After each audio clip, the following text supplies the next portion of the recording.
people during Baba's time, they did not like the way Baba was doing, the asking dakshina and charantirat, and that's what he fed into his ears. So DM Mulki, again from Manmar, he was dissuaded and he went back. There was another devotee, Gopal Bhaskar Dattar, from Nagar, Ahmednagar, in 1917. He was very passionate. After he read all these Leelas, he said, I want to go, but he was again dissuaded from other people not to go. So why I'm telling to all of you is, if you have to visit to Baba or Baba's Sammelan or anything, it's not your wish, it's the Baba's wish. Baba will pull you here, like we will hear in today's Sammelan, and this invitation for the Sammelan went to several devotees, right? But you all Baba to come here and to hear this, what we are going to talk here. And we are going to do Parayan today.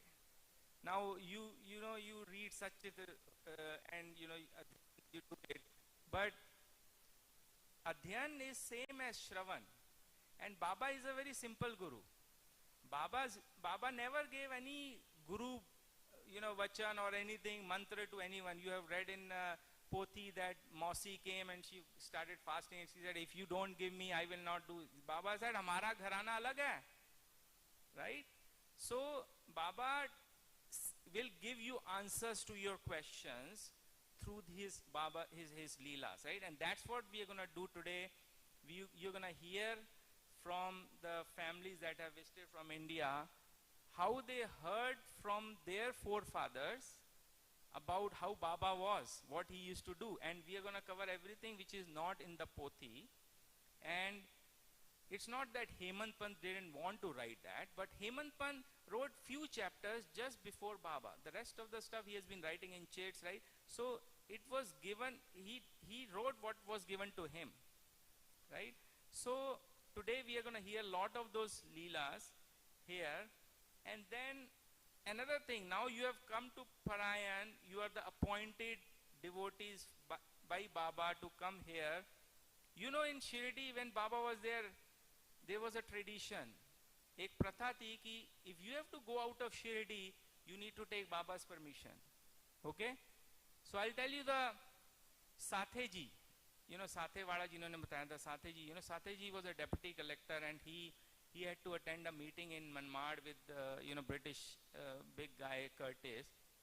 He was all ready to go, and Baba told Dada Kelkar was his father-in-law. Baba told Dada Kelkar, isko lock kar do room mein.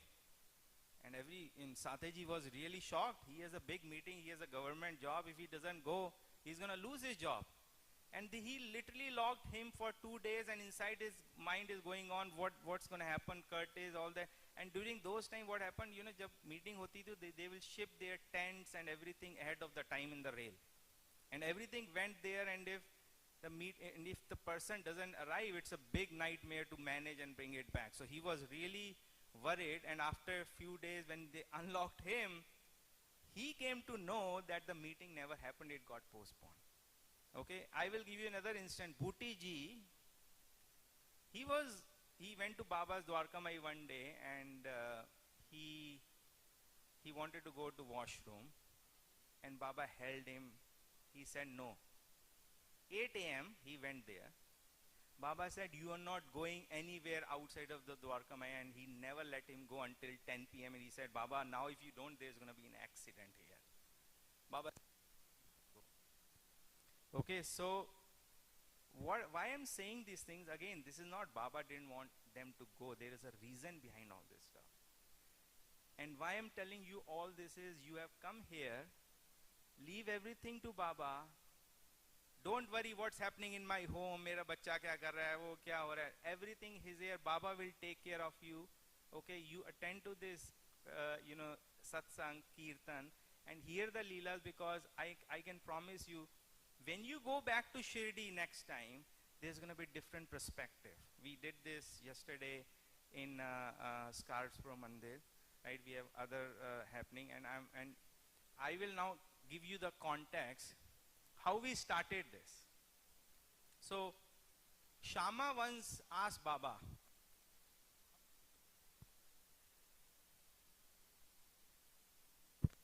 yeah, ये जो Quran and Shri Ram, Shri Krishna, did they really exist?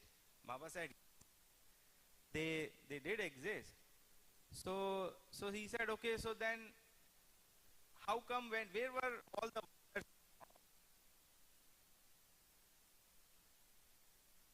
Use the other mic.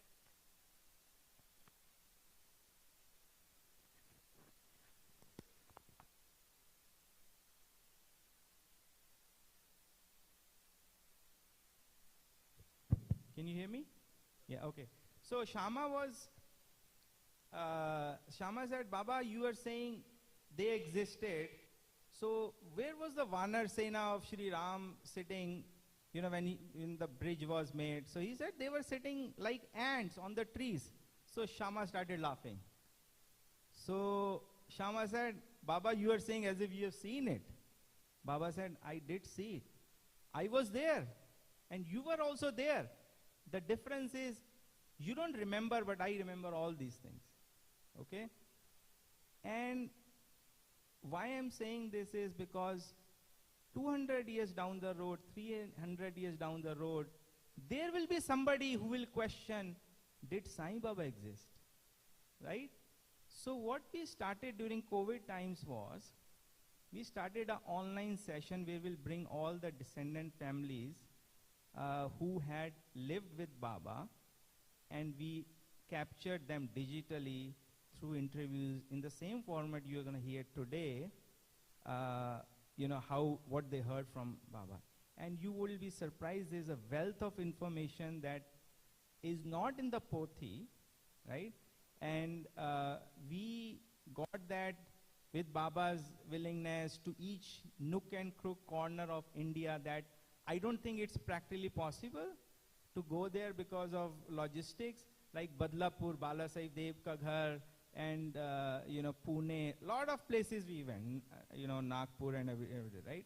So we captured that, and there's a digital channel where you do that, and then we did this for 1 full year. And then at the end of the year, we did our first Sai Sammelan on January 6th in 2002. That was the tail end of the COVID thing.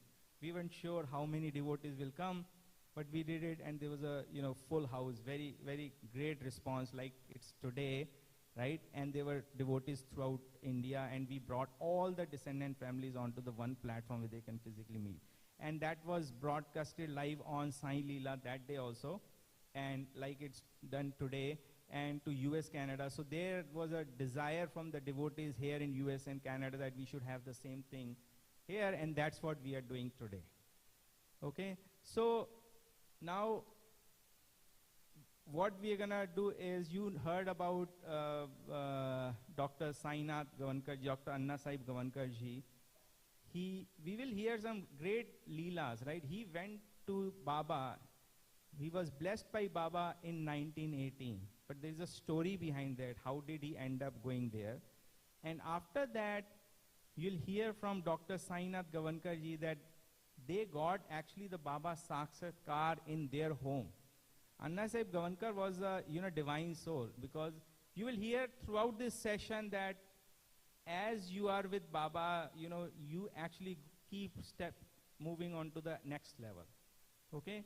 So what we will, and then after that, and during this Gavankarji's interview discussion, we will play you the video, short snippet of the first Baba temple, Sai Baba temple, that was built during Baba's time. Keshav Rao Pradhan from Bhivpuri, he built that temple. So not many devotees know about that. We will play that. You'll get to know a lot of information. How did he get to Shirdi? How did he get to make that temple in Bhivpuri? Then after that, we're gonna discuss, hear from Nulkarji. Tatya Sahib Nulkarji was a very early devotee of Baba. Around 1908 he went, right? And I will tell you one thing, this is what we are doing today in Canada, in Toronto, is the extended Guru Purnima week. And it's not that we planned out this way, but it happened to be that way that Tate Sahib Nulkar, who started Guru Purnima in Shirdi with Baba, he was the person along with Dada Sahib Kelkar, he started that.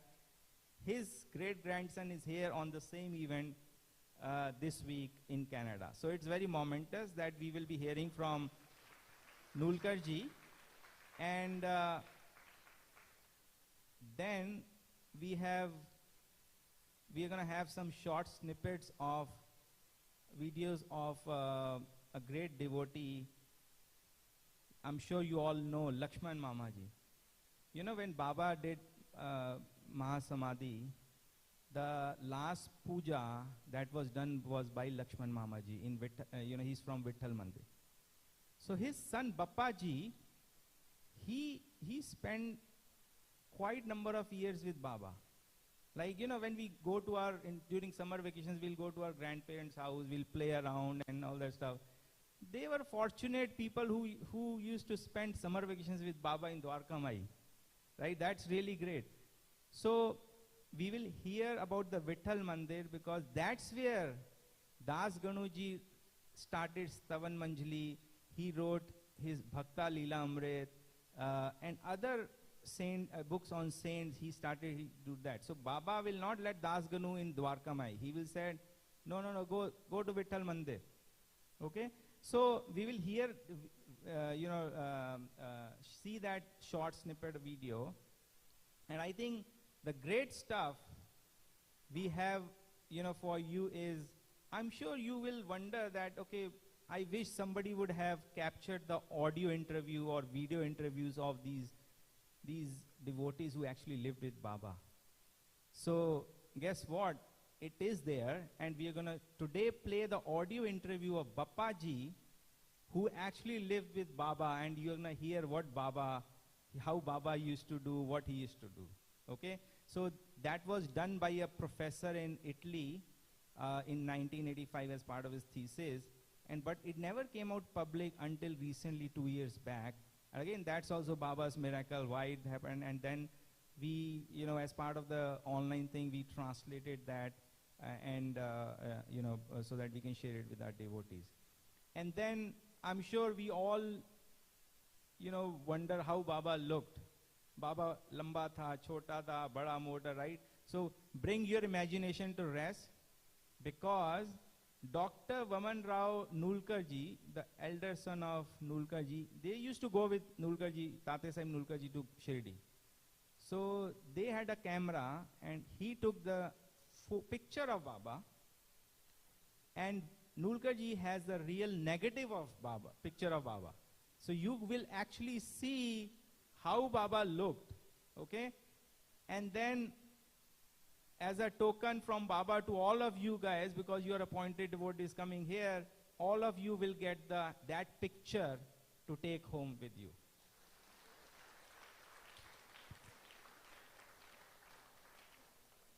So with that, Gavankar ji, may I request you to come to the stage.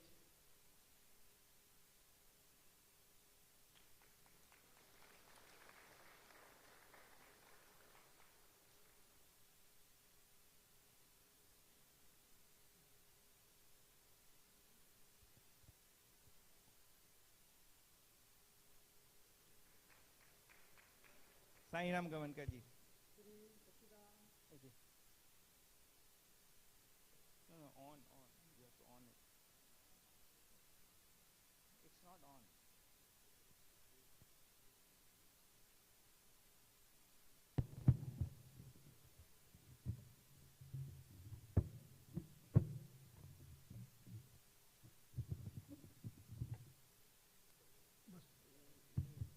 Shri सच्चिदानंद सद्गुरु साईनाथ महाराज की जय. So what we'll do is, Gavankar ji, let's first introduce yourself. Actually, put the family tree. So Gavankar ji, why don't you share, how you're related to Anna Sahib Gavankar ji, right? My name is Dr. Sainath Keshav Gavankar. I am one of the son of Dr. Anna Sahib Gavankar, who was fortunate to have a darshan at his age of 12 in Shirdi with Baba. That is the one of the thing. And before that, I will tell how he went to Shirdi, how Baba called him to Shirdi. He was having residence about 70 to 80 kilometers from Bombay city in Arnala. When he was 7 years old, he was running down a fever. His uncle was also RMP doctor, and there was one doctor, Galvankar, MBBS doctor, was in that village. They were treating him, but there was no relief. So many days passed, then they decided that we'll go to Bombay city and we'll consult some specialists for his diagnosis. So they took my father, and they went to Bombay city, consulted some consultant, and then finally it was diagnosed that there is a pus in his chest. At that time, about 110 years back, the child was about 7 years old. The family member decided we don't want to go him under operation. Whatever you want to do, give him medicine, but we don't want to let him go under operation. Again, he was brought back to village. At that time, my father's aunt, Tamabai, she got worried. When there is no medical treatment, how will become good, all right? And she started crying. At the same time, Yashwantrao Galvankar, son-in-law of Hemadpanta, was residing in the Arnala. He came to know, and just he had come from the Shirdi having darshan with the Baba. Along with him, he had a Baba's photo. He came to our place. When my father's aunt told him that such a thing is happening, he said to that, don't worry, there is no medical treatment. This is Baba's photo. He is your doctor.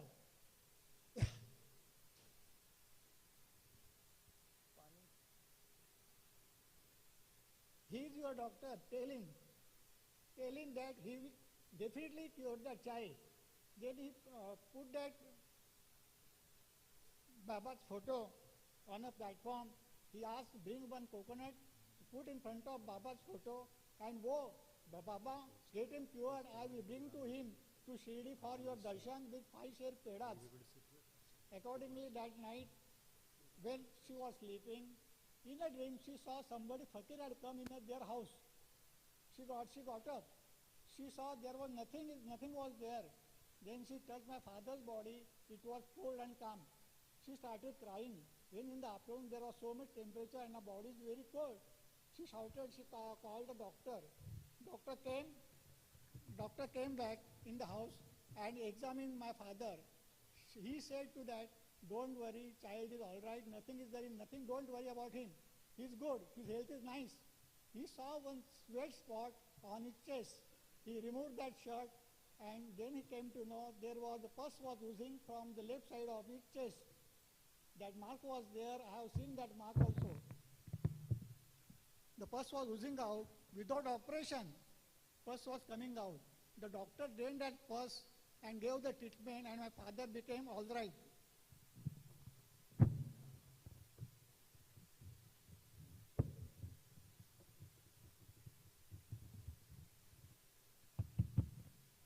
My father became all right.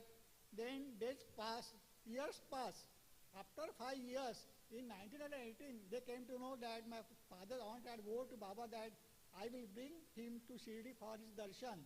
And so, some of the relatives, they went to Shirdi along with my father. He was just 12 years old with the 5 share pedas. When they went to Shirdi, they were standing in front of Sai Baba. Baba immediately called them, come here. And then went to Baba, they have a darshan, and he asked, where is my pedas? Baba asked, where is my pedas? And then my father gave that pedas box in Baba's hand, and Sai Baba started eating all the pedas. He did not distribute that pedas to surrounding devotees. Shama was standing nearby. He said, Deva, tu akela kha raha hai, kisi ko batta nahi hai. Then Baba said, this lady has kept me hungry for 5 years. Next day it was, again they went to take a darshan of Baba. He was standing in front of Baba. Baba asked him, give me dakshina. The boy of tell you there were no money in his pocket. He could not understand what to do. Madhara Deshpande was standing just near Baba. He took my father's hand and said, Diya, that is given. Baba took that hand in his hand and put that wish in his kapni's pocket. Baba said, Liya, that is taken. Only given and taken, these two words were exchanged among them. At that time, Baba said to Madhava Deshpande, now this company belongs to him. It is his property. You have to hand over to him. Deshpande said, Baba, he's just a 12 years boy. He doesn't understand the significance of this company.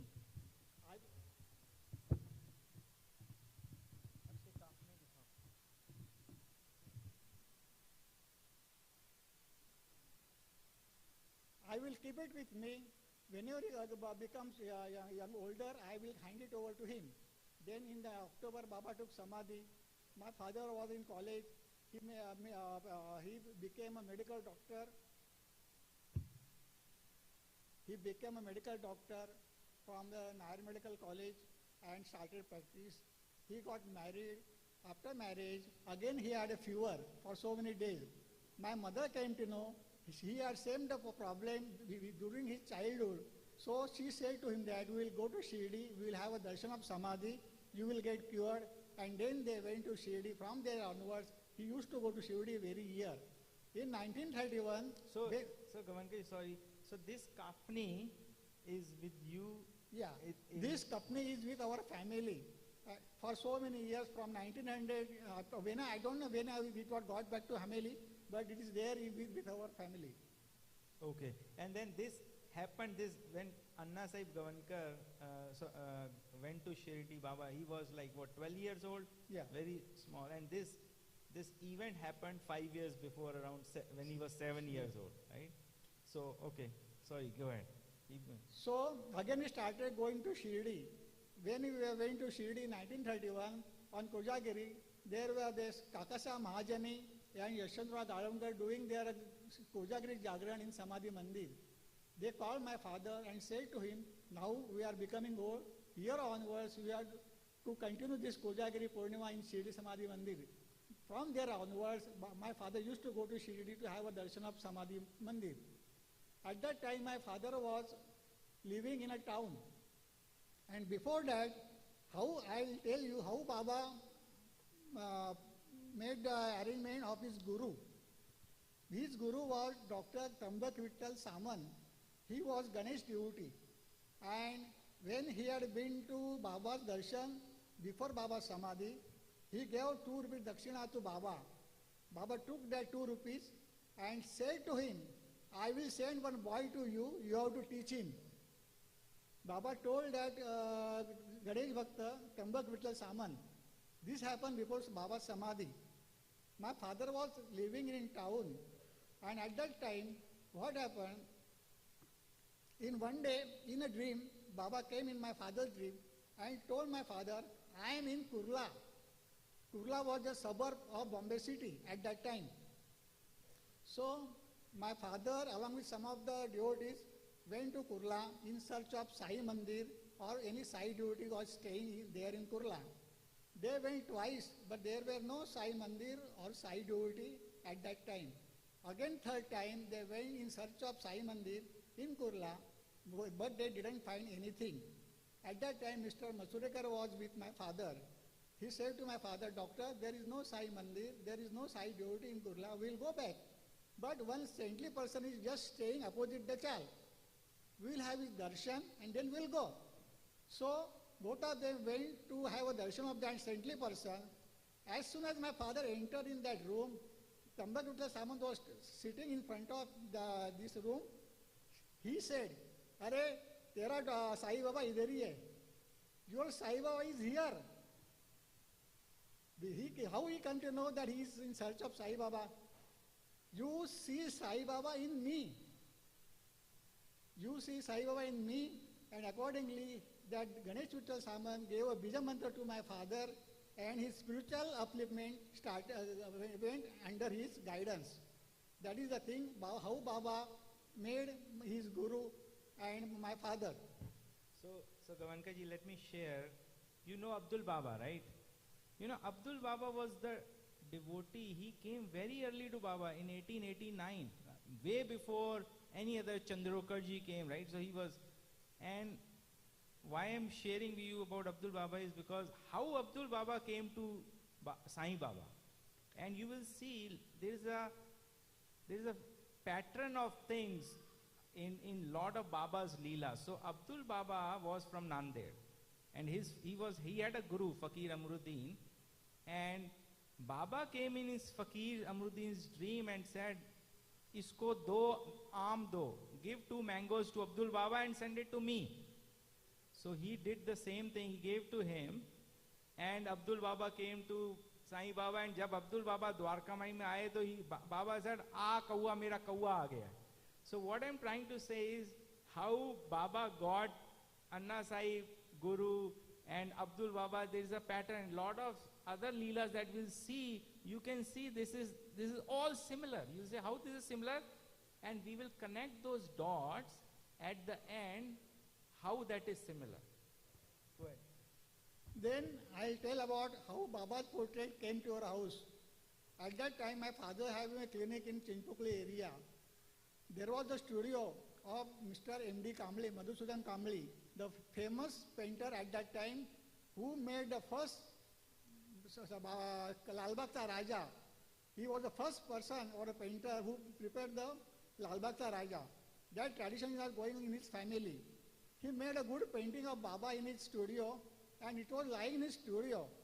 Baba came in his dream and told him, "Now you have prepared my painting. Go, there is one doctor nearby. Go to him and hand over this painting to him." So in search of my doctor, he came to my father's dispensary and handed over that painting to my father. He said, "I have painted this Baba's painting. I want to give it to you." My father said, "I don't have that much money. You are a well-known painter. I can't offer that much money to you." He said, "I don't want any money. Baba has told me that give it to you. That's why I'm giving to you." Again he went back. Father was sitting and he thought, how he is giving me free? How he is giving me free? He kept that painting as it is in his dispensary. Again, after 7 days, he came back to see what is happening. He saw that the same painting is like as it is. He said, "Doctor, you have not framed that painting?" Doctor said, "I don't believe that you are giving it to me." He said, "No, you have to frame it, otherwise I will make frame and he's handing over to you." Like that Baba's painting came to in our house. Baba's painting, when Baba's painting came to our house, he decided to have a Baba's Punyatithi. He started performing Baba's Punyatithi at his residence. So Gavankarji, that painting, do we have a picture of, okay, so that painting came to Kurla home? Where did that painting come? Kurla's house? No, that at Lal Bagh home. So, this is the book. So, Anna Sahib Gavankarji wrote the book, and this has been translated to English, Telugu and other languages. We have these books here for so that you can take it, work with Ramji or Nishanji, right? And this book has all the material in much detail what we are going to talk today with Gavankarji. When he started performing Baba's Punyatithi, Baba came in his dream and told my father, "Bhiksheshi bhakar lai god." Begging aam and preparing dhunka and bhakar is very nice, very sweet. Accordingly, father went to 3-4 families, begged, this is called your atta, and prepared the Baba's dhunka bhakar as the prasad. Still that tradition is going in our family on Punyatithi day. So I know, Gavankarji, Baba took Mahasamadhi in 1918, Anna Sahib went in 1918. After that, Anna Sahib used to go to Shirdi, and I read that he had very close ties with Shama. So let's talk about that. He had a very close relationship with Madhavrao Deshpande. Whenever he used to go to Shirdi, he used to stay with Madhavrao Deshpande, and he used to hear so many leelas from Madhavrao's mouth. He heard so many Baba's leelas from Madhavrao as well as from other devotees also who were staying at that time in Shirdi and who were with the Sai Baba. One day he has mentioned that during one meeting, Madhav Deshpande started crying in front of my father. He told my father, doctor, actually Bhagavan was with us, me. He was staying with us, but I could not recognize him. I shouted at him. I abused him like anything. And he started crying. I could not recognize that father. God was with us only, staying in our family also. That is the thing my father told to me, us only, that he started crying about Sai Baba because he had abused Baba like anything. He shouted Baba so many times on him. That is the thing that I heard from my father. So Shama's relation with Baba was very close, like Arjun Krishna, we have read it, right? So Baba used to give dakshina to lot of his close devotees, but he never gave to few of them, and one of them was Shama, and another was Mahalsapati. So Shama said, Baba, kya deva? Shama used to address Baba as Deva, right? Kya deva? You don't give me anything, you give all the money to everyone. Hamare ko bhi pan beeda ke liye, cigarette ke liye, so tobacco ke liye. So Baba said, that's not meant for you, you have some bigger things. So, we are humans, Shama was, what happened one day, he used to read all his letters to Baba, Shama, and we'll see that with Nulkar ji, he has some letters that we're going to share. So he will get all his correspondence, open it up and share it with Baba. So once what happened, Baba got dakshina of 2 rupees in a money order or kuch, he got it. And whatever happened, he took that 2 rupees. क्या सोचा शामा के दिमाग में क्या आया, उसने 2 रुपए लेके द्वारका माई के आउटसाइड वॉल के नीचे उसको छुपा दिया कि I will take it for my thing. And then after a few days, Shama has had a theft in his house for 250 rupees. Shama ka ghar you would have seen, right? Near Dwarka Mai. So uske ghar mein chori hogi 250 rupees, and he was all in flames. Oh, what happened? How did it happen? Baba, tu to hai, ye kya ho raha hai? He ran to Dwarka Mai because Shama used to run everything. Whenever he ran to Dwarka Mai, he said, Baba, I'm done. 250 rupees chori, 250 rupees. So Baba said, you have come to me for 250 rupees. Who should I go to for 2 rupees? So Shama then realized, Baba, you got it done for 2 rupees only. So Baba said, Fakir ke 2 rupees bahut hote hain. Okay, so he realized. So the thing is that Shama और Baba का relation काफी था, very friendly, like Gavankar ji ने बोला. There were many things because Shama was a human being. Earlier, Shama never treated Baba as he was a schoolmaster, right? And but later on he saw from his window that Baba was really a god. He's not like God, he is God, and that's what he realized, and that's what Gavankar ji is saying. When in human form we see, we don't realize that, right? And you'll hear this today that about many of the other Dev Babas. Dev Baba was grandson of Hemant Panji, who was also very divine, who was blessed with Baba, and he happened to see Baba standing right next to himself. But I'm sure many of us, not many, all of us would have met Baba in one form or the other somewhere in your life, but we couldn't recognize him, right? And because it's a human form, right, we don't see that. So Gavankar ji, let's continue with the, I know Anna Sahib Gavankar ji was Sansthan president. Pran Pratishtha Baba ki jo idol, jo Talim ji ne banai thi. Let's talk about that. Regarding Pran Pratishtha of Baba, my father was president of that Sansthan. There was photo before that, and the committee decided that we will have a murti of Baba. And so the decision was taken, resolution was passed, to whom to give the contract of this making murti. Accordingly, there were 2 or 3 names were there. They put that sheet in front of Baba, and Talim name came. So that contract was given to Talim, and then Talim started performing a murti in his studio. His studio was just nearby, about 3 kilometers from my father's dispensary. And my father used to go there in his studio for observing how much work has been done. Actually, I was 5 years old. I had also been to that studio, but that I came to know only after 50 years. How that come? That Dr. Kakaria from Delhi came in Bombay to see so many devotees in Bombay. He asked me, Doctor, we will go to Talim studio. So we went to Talim studio, and then I remembered that there were so many birds. Nehru Bhatt was there, Gandhi Bhatt was there, Tilak Bhatt was there. Then I remember I had been to the studio so many years back. And then I remember that I had been here only with my father. One day when he was making this murti, Talim asked my father, Doctor, you have seen Baba's. I want to make two features, Baba's eyes and Baba's nose. These are the main features of the face. Just narrate me how Baba's eyes were there, how Baba's nose was there. Father told him, I don't remember, I was just 12 years old kid.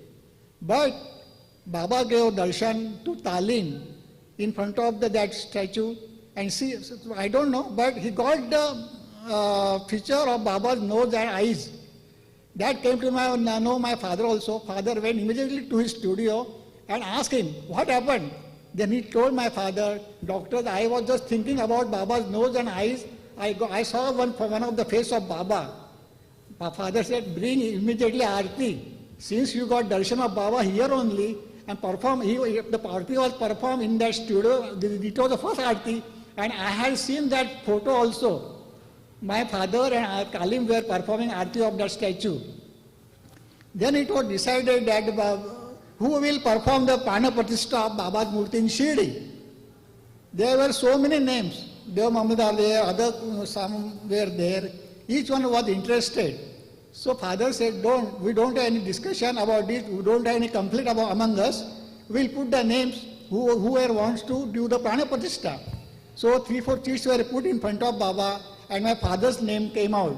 And it was decided that Dr. Gavankar will perform the Prana Pratishtha of that statue. I remember that I had been with my father, I was just 5 years old.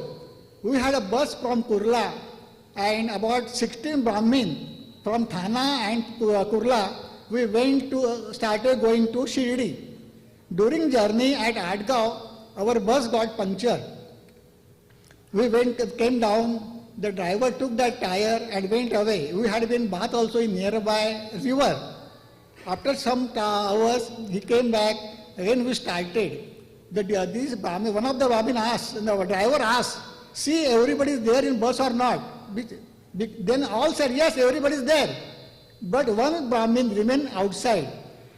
And that driver started the bus. That Brahmin started running from that, and he stopped one lorry and told that lorry driver that other members are going that bus. Just overtake that bus. So that lorry driver was overtaking our bus, and our bus driver was not giving his to take overtake.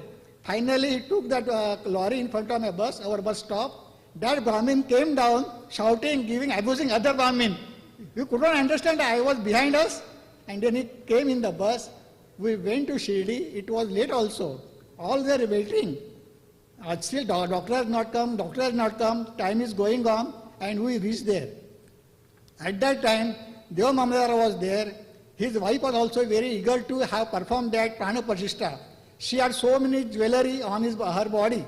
My mother saw that.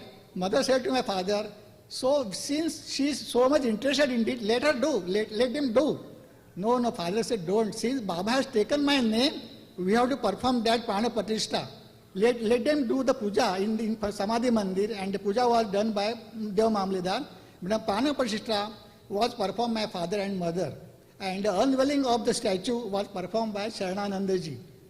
For Prana Pratishtha, we have to perform some rituals, home, havan, and all these things, they required one couple. And that was my father and mother. My father was president of that samsthan. He could have put his name, but he was not like that. He was a total devoted person. He could not put his name. That Prana Pratishtha of Sai Baba was done by so and so.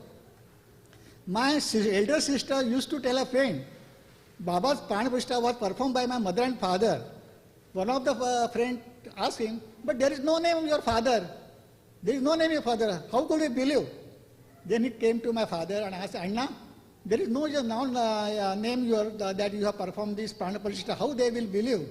My father said, I have not performed prana pratishtha of Sai Baba. Sai Baba performed through me. Who am I to perform the prana pratishtha of Sai Baba? Sai Baba performed through me. That's why I could not they put my name that I have performed this Sai Baba's prana pratishtha. At that time, there were news coming in the newspapers. Some of the used to side said, Baba's photo, Baba's Charan Kamal appear in their room, Baba's Udi appear in their house. My father used to read all these things. One thing came in his mind, I am so much devoted to Baba. And he said to Baba, Baba, I am so much devoted to you. Why you are not coming in my dream? Why you are not talking with me in dream? And at that time, it happened that we will go to Shirdi. So at that time, my father, my elder sister, and one of the side devotee, Dr. Inspector Manke, who was having a residence just nearby and having Kurla police station, he used to come to my father having this discussion about spirituality. They decided to go to Shirdi. It was Sankranti time. My mother prepared 5 laddus of tilgul. He could not give the box of laddu, but just 5. He told Baba, Baba, I can offer only 5 laddus to you. I can't prepare so many laddus for you. Then she gave 5 laddus to my father, and they carried that 5 laddus to Shirdi. During the journey, out of 5, 2 laddus were eaten by my elder sister. She was younger. She ate that 2 laddu and 3 were remaining. They went to Shirdi. My father offered that 3 laddu, kept that 3 laddu on Samadhi. Then he performed 21 avartan of Ganesha Atharvashishta on Samadhi. 21 avartan Ganesha on Samadhi. And then he prayed to Baba, Baba, I don't want materialist thing. I don't want car, I don't want bangla, I don't want money. But just one thing, I want to hear from your mouth that you are mine. That is the only thing. I want to hear from your mouth that you are mine. After 2-3 days, they came to Kurla, and it was Monday. At about, we were just preparing to go to bed. At about 10:30, one fakir came in our balcony and started shouting, Doctor, doctor, doctor. My father opened the door. One fakir was standing outside the balcony, and he said, I am hungry. I am too much hungry. Give me my food, otherwise I will go. My father told him, just wait, I will ask my wife to prepare the food for you. Then he sat down in front of Baba's photo in the balcony. I remember this, I was also 5 years old. And we sat around about him. My father went inside, he brought that chapati and chutney and gave it to that fakir. He prepared four quarter of that chapati and took udi from his pocket, put that udi and offered to each and everyone sitting nearby. My father told, Baba, you are not having this, you are not eating. He said, you ate first, my belly get full. And after he gave that chapati to each and everyone, everyone ate that chapati, then he drank water and then he gave dakar. See, you ate, my belly gets full. That is the thing. Then we were sitting nearby. One thing is there, at the starting, that father has mentioned in a letter to one of the saints at that time in Goa. The full detail of that Baba's presence in our house has been given. What Baba... And that has been given in this book, that what he is saying about, right? Some of the things that I can remember, I am going to tell you. First he mentioned that when he came to Baba, our house, he told my father, I saw you in Dwarka Mai. My mother is Dwarka Mai. She said to me, since you have eaten the laddu, go there and talk to him. That's why I came. It was starting point he mentioned. Then there are so many things he was talking. Some of the points I will just share with you. My father had 2 anguti, one of Shani and Baba's anguti in his hand. While talking, he said, remove one, remove one. My father could not understand. Again, some of the 15 or half an hour, again he shouted, remove one, remove one. Then my father removed the Shani's anguti and he kept Baba's anguti as it is. He shouted, Baba is kilo na? Don't keep it in a finger. Baba is not Kelowna. Keep that Baba's place is here. Prepare a locket and keep put in your around your neck. So because when you put ring in her hand, we touch wherever it is not pious. So he said, Baba is not Kelowna. Don't put the Baba's ring in your hand. Then there are so many things that I can tell you. He asked one of the devotees there, what is your name? He said, Madhukar. He asked my brother, what is your name? My brother said, Dinu. You have been given names. I don't have name. My mother has not performed my naming ceremony. He said, my mother has not performed my naming ceremony. You are having name, but I don't have any name. That is the thing he was talking. One of the things I remember that there are so many small ones. Don't do puja of Sai Baba. First, do puja of Ai Baba. That means mother and father.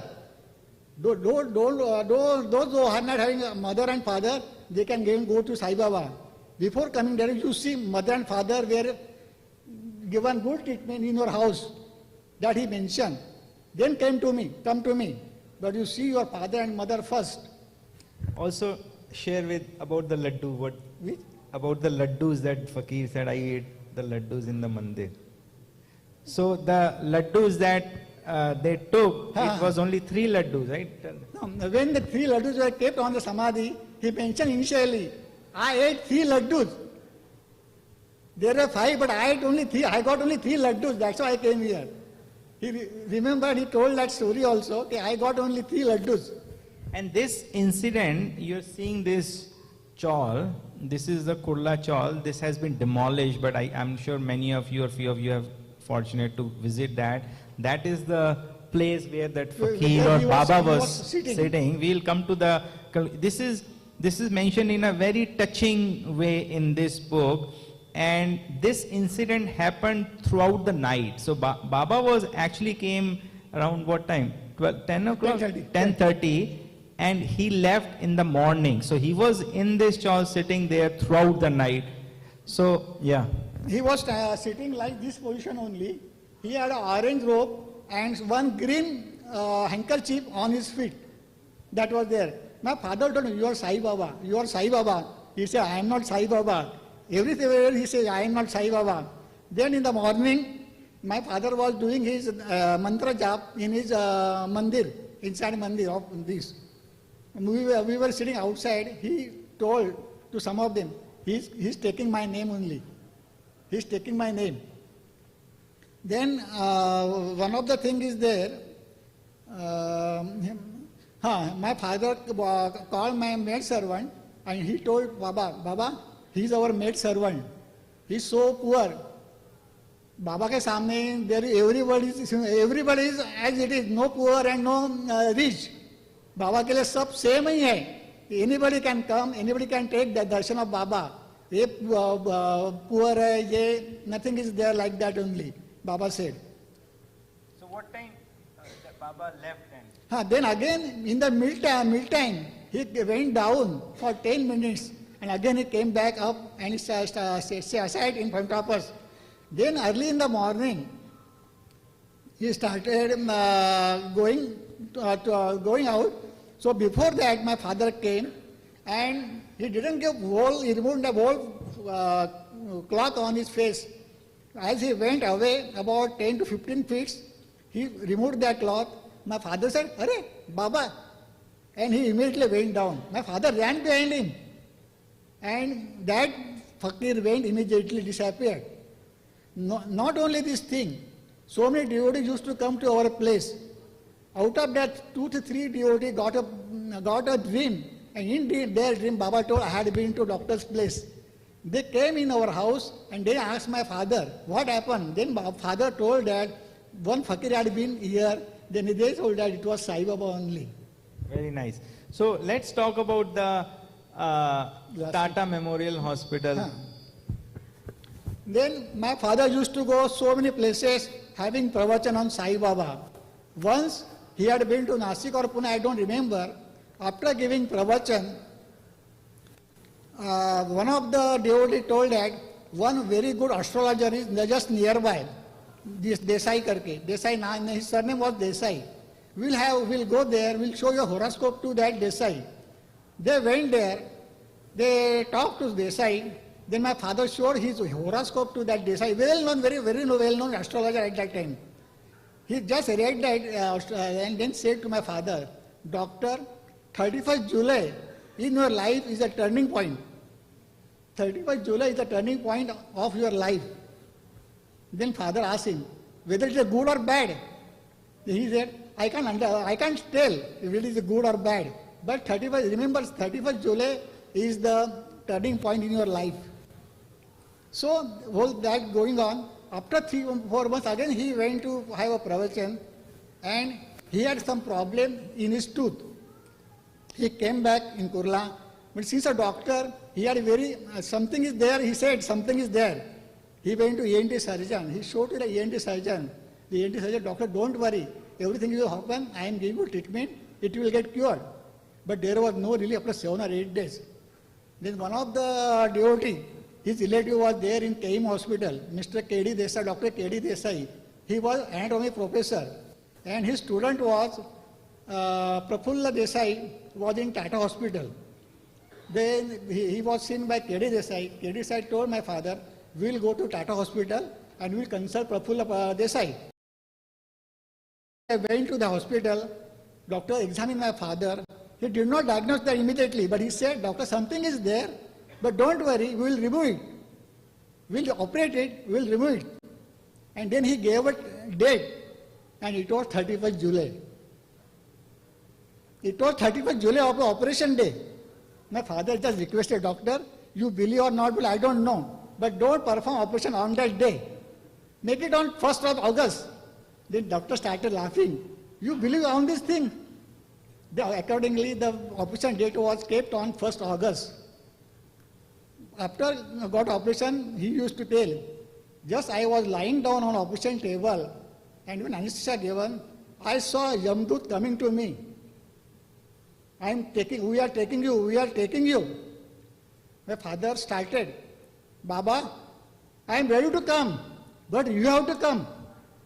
If you come, I am ready to come with you. But don't send the Yamdut for me. And immediately, instead of Yamdut, he saw a murti of Vitthal laughing. And then operation was performed. And he became all right. After that also, 14 years, he used to give pravachan. So, because he told Sai Baba, I am ready to come, but you have to come. I will come with you. And really such thing happened at the end of his nirvana. It was in 1985. So, before we talk about Anna Sahib Nirvan, I think you should look at this. Again, this is another thing. You'll see a pattern among when all the Baba's close devotees, they leave, they go to Baba, it's in the same way. Be it Gavankar ji, we are here from Tatya Sahib Nulkar ji, or Nimonkar ji or anyone, they all in the same state because they are very close, and I'm sure all of us are also going to get very close and close, right? So register in your mind that this is very similar. All these things are very similar for all the Baba devotees. So we were staying together in that child system. We had 3 double rooms, and on Sunday we had been to Chaupadi, my wife and son. We came back. We had a dinner in our room. We were 7-8 people were staying at that time. Then my father went to WC in the balcony. While coming, he had some problem. He had asthmatic problem. He sat down there immediately in the balcony. I went there, I took him up and got him on the bed. I gave one injection and then he became all right. But whole night he had some problem. Early in the morning, Monday, I called one of the physicians in Kurla area, a very well-known physician, Dr. Argekar. Doctor, father is doing so and so thing. Don't worry, I am coming. That because before that also, Argekar used to come to talk to my father regarding spirituality. So he was well known to my father, and he knows my father very well also. And the Argekar came, he examined my father and told me that don't worry, he is having just asthmatic attack. I am writing a line of treatment, give this medicine to him. Accordingly, I was giving medicine to my father. Monday passed, Tuesday passed. Again, Wednesday morning, doctor came to re-examine my father. He examined and said, yes, he is improving, nothing to worry, don't worry, he is improving. At that time, he was on panel doctor of ESIS. At that age also, he was signing the panel of insurance patients. I was doing everything, writing, but just he was signing on the papers, on the certificates. Till last also, that was happening. On Thursday morning, we were 7 brothers and 2 sisters. Out of that, my elder brother was in Kuwait. One was in Doha, Qatar, and one was in Baghdad. Just I was one of the 7, I was staying with him. Early in the morning, he was sitting and he was in delirium. He started talking irrelevant things. My mother called me, see how father is talking. I saw him, he was talking some irrelevant thing. See, Bhai is there, that is my elder brother, he is there, he is standing there. Then I told something, medicine has happened, we'll let him sleep. Then he slept. Our dispensary was just adjacent to Sai Baba's mandir. I was working in that dispensary. At about 11:30, again my mother called me, see how father is behaving. I saw him, how he is talking. He was sitting in a bed. I called immediately Dr. Arika, doctor, come immediately. How my father is talking? Father, that doctor closed his consulting room and came to our place. And I remember he was lying, he was sitting on a bed like this. Dr. Arika was sitting in front of him and I was sitting in corner of the bed. Doctor, actually I am seeing. These are the words I heard from my father's mouth. Doctor, actually I am seeing. There are 7 layers. Somebody, they asked me my Bija mantra. They asked me my stories from Purana and all these things. And then he said to my doctor, Doctor, Baba is preparing my house. Baba is preparing my house. Doctor took me out and told me, these are the spiritual person. I can't understand what will happen, but you just prepare the oxygen at your home. Then doctor went away. My 2 sisters were in Chembur. I immediately called them that come and see, just talk with our father. They came, my 2 brothers-in-law also came. We were having talk. At that time he told asked my mother, see whether dhoti is there or not. Then he says, she said, yes, 2 dhotis are there. Bring it. Then the dhotis were brought and he told my father, give it to both the son-in-laws because next month is Adhik Mas, Purushottam Mas. And there is a tradition that during that father and mother gave that dhoti to their son-in-laws. And that was given. Then we had a picture on our video. You want to see picture? No, I don't want to see. Friday I saw a picture and the 3rd day, when it is on Saturday, it was Ashadi Ekadashi day. I was giving medicine like that only. He was signing the certificates also. One Kirtankar, Padmaja Sahasrabuddhe, who performed 12 years Kirtan in Sai Baba Samadhi Mandir on Kojagiri day. She came to have a darshan of Sai Baba. And then she told my father, Doctor, today is the Ashadi Ekadashi. I came here, have a darshan of Vithoba. My father said, your Vithoba is here. Your Vithoba is here. We couldn't understand. In the afternoon, one of my sister-in-law from Pune came to see his father-in-law. She told my father, Dr. Anna, Pune's environment, weather is very nice for such and such your asthmatic patient. You come, you stay with me. He laughed and told, my bungalow has been constructed. My bungalow has been constructed. In the evening, my mother was performing the Arti of Sai Baba. When she was singing, and then stanzas were coming down, one of the stanza, Jayamani Jaisa Bhav Taya Taisa Anubhav, came. At that line she pointed, always remember this, Jayamani Jaisa Bhav Taya Taisa Anubhav. The one thing is that we should not have bad things in our mind. Always we have good thing, good wishes in mind, and that we are going to face, that come in our life also. Then always sitting, and he showed, see, Warkaris are there. They are standing. We started laughing. Where is the Warkaris? Don't you see Warkaris are there? Feed them. See, rice is there or not. Otherwise, I am giving money. Bring the rice and feed each and everyone. Even after 2 days, there is a Guru Purnima. Lot of people will come, give prasad as a laddu as a prasad. And they give money also to to bring that prasad. Then at about 8:30 or 9 o'clock, I went to other dispensary. My wife was there, my other sister-in-law were there, and my mother was there. He had some problem at the back, his back. He told my mother, just apply one ointment, liniment. She refused. Then he asked my elder sister-in-law also. She also refused. Then he called my wife. She went and she applied that ointment. There was no cloth on his body also. One only small, just like a napkin was there. At about 9:15, he had a urine pot. He kept that urine pot and he removed that cloth from his body and he went down.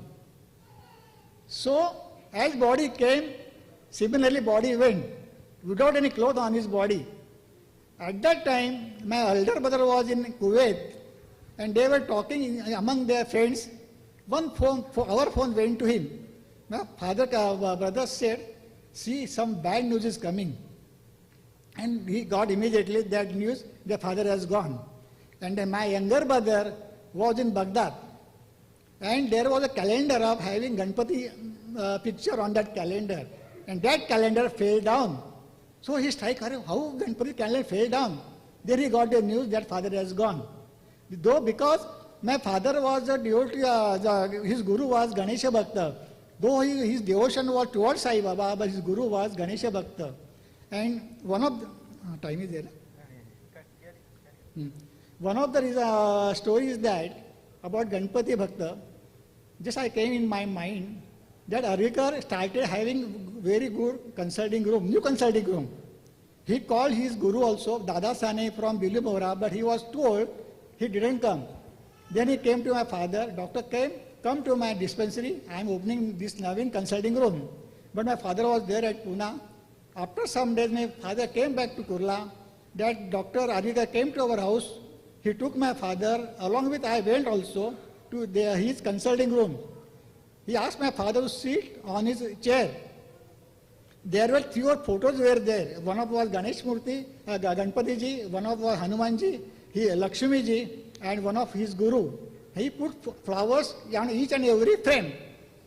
My father was sitting like this, and so having just like, and he was looking everywhere like this.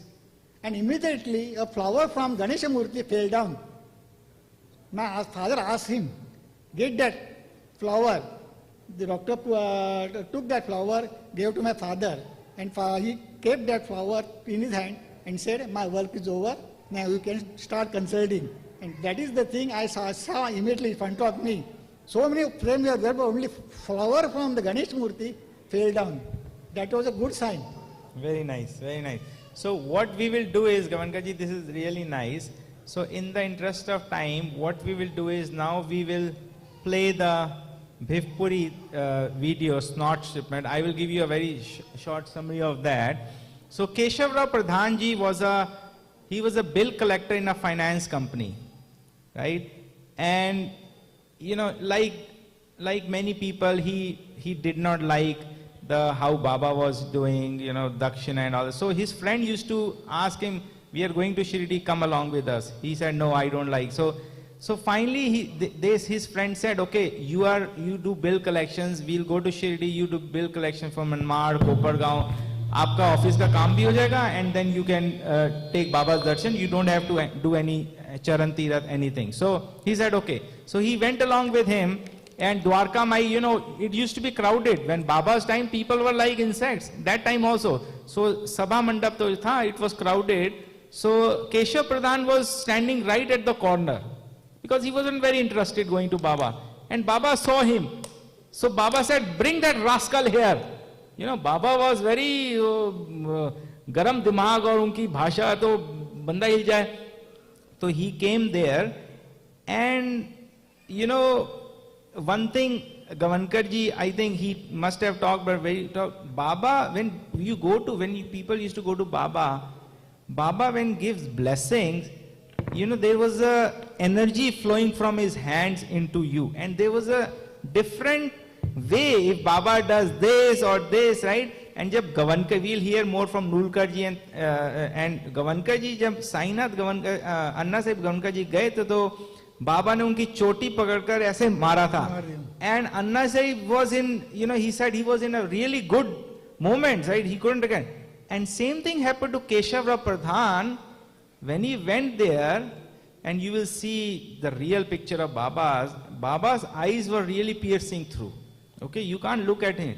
And when he went there, Baba first thing, kya puchte hain Baba? Dakshina.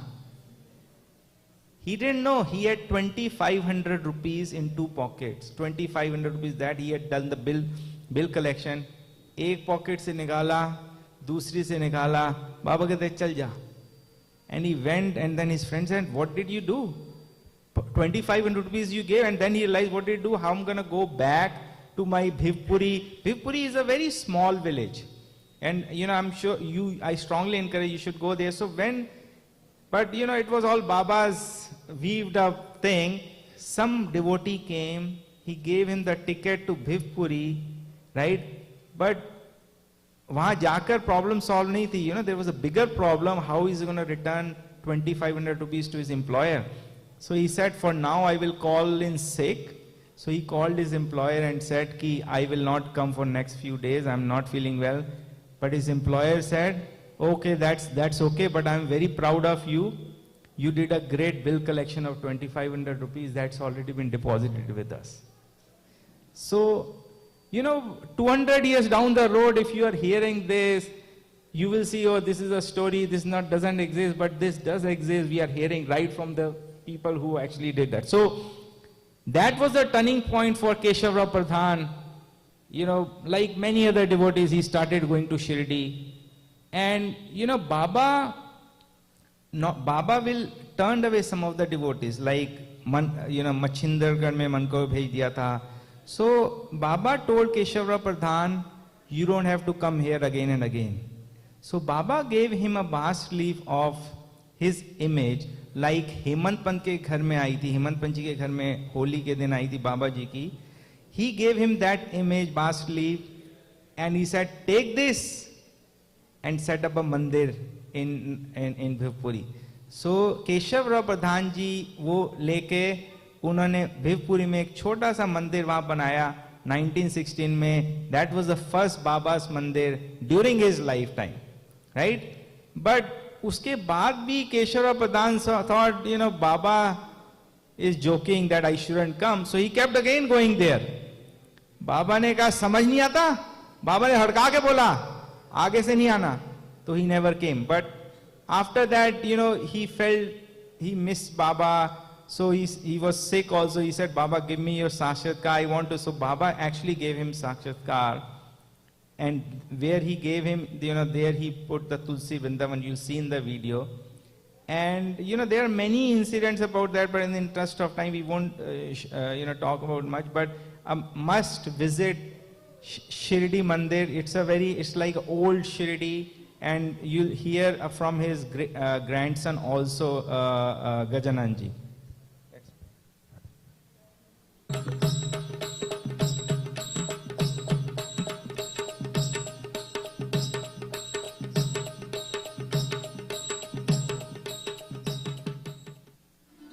आज हम बाबा का ऐसा मंदिर देखेंगे जो पूरे विश्व का पहला श्री साई मंदिर माना जाता है. इसी के साथ ही इस मंदिर की ये विशेषता है कि श्री साई बाबा के समाधि लेने से पहले 1916 में भिवपुरी नामक एक छोटे से गांव में इस मंदिर का निर्माण हुआ. भिवपुरी के इस मंदिर की कहानी बड़ी ही दिलचस्प है. तो चलिए जानते हैं क्या है ये कहानी.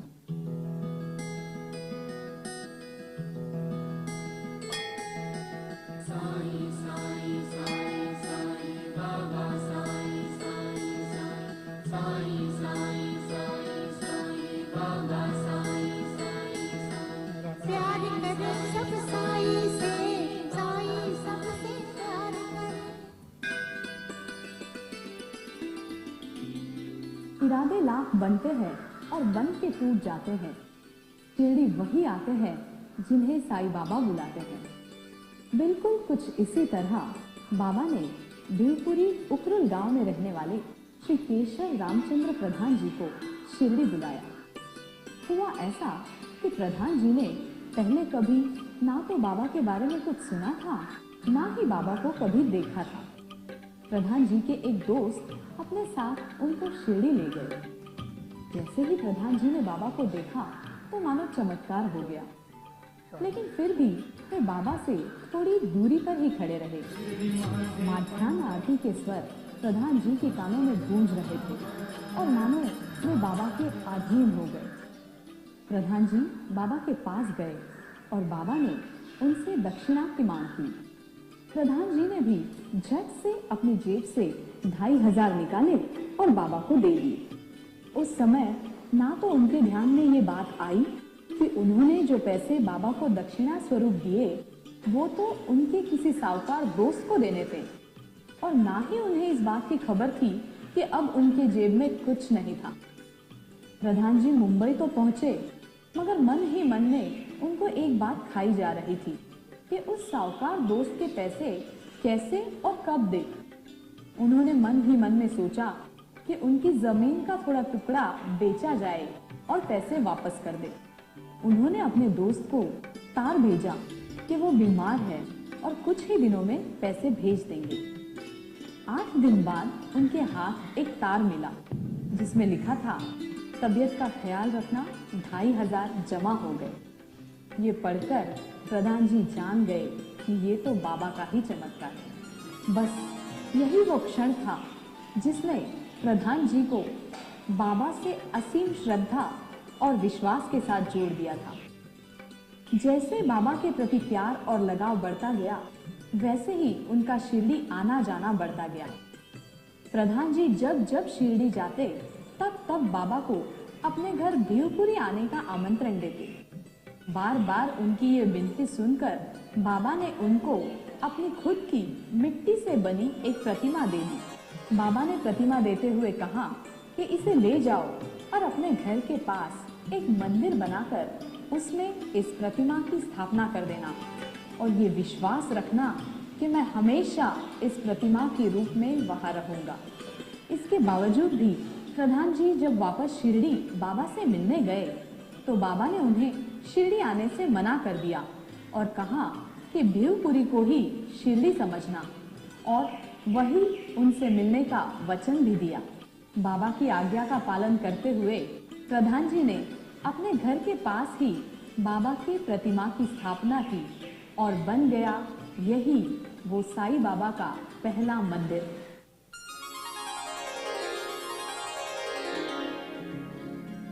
है राम रमैया वो, है कृष्ण कन्हैया वो, वही मेरा साई है।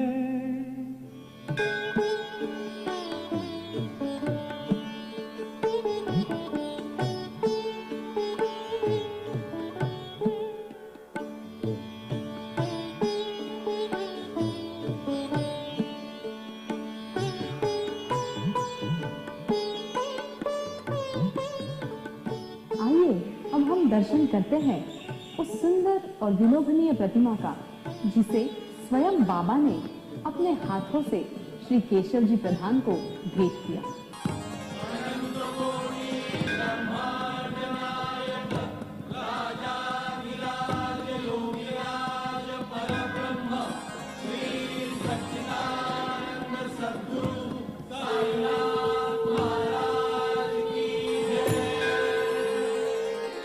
आज 100 सालों बाद भी इस प्रतिमा का तेज आप देख सकते हैं। इस प्रतिमा को देखकर ये एहसास होता है कि बाबा स्वयं अपने भक्तों की ओर प्रेम और आशीर्वाद की भावना से देख रहे हैं। मानो बाबा हर उस भक्त के सवालों का जवाब दे रहे हैं जो पूरी श्रद्धा और विश्वास के साथ यहाँ नतमस्तक होते हैं। जो भी भक्त किसी कारणवश शिरडी जाके बाबा के दर्शन नहीं कर सके, वे यहाँ आकर बाबा के पावन दर्शन का लाभ उठा सकते हैं।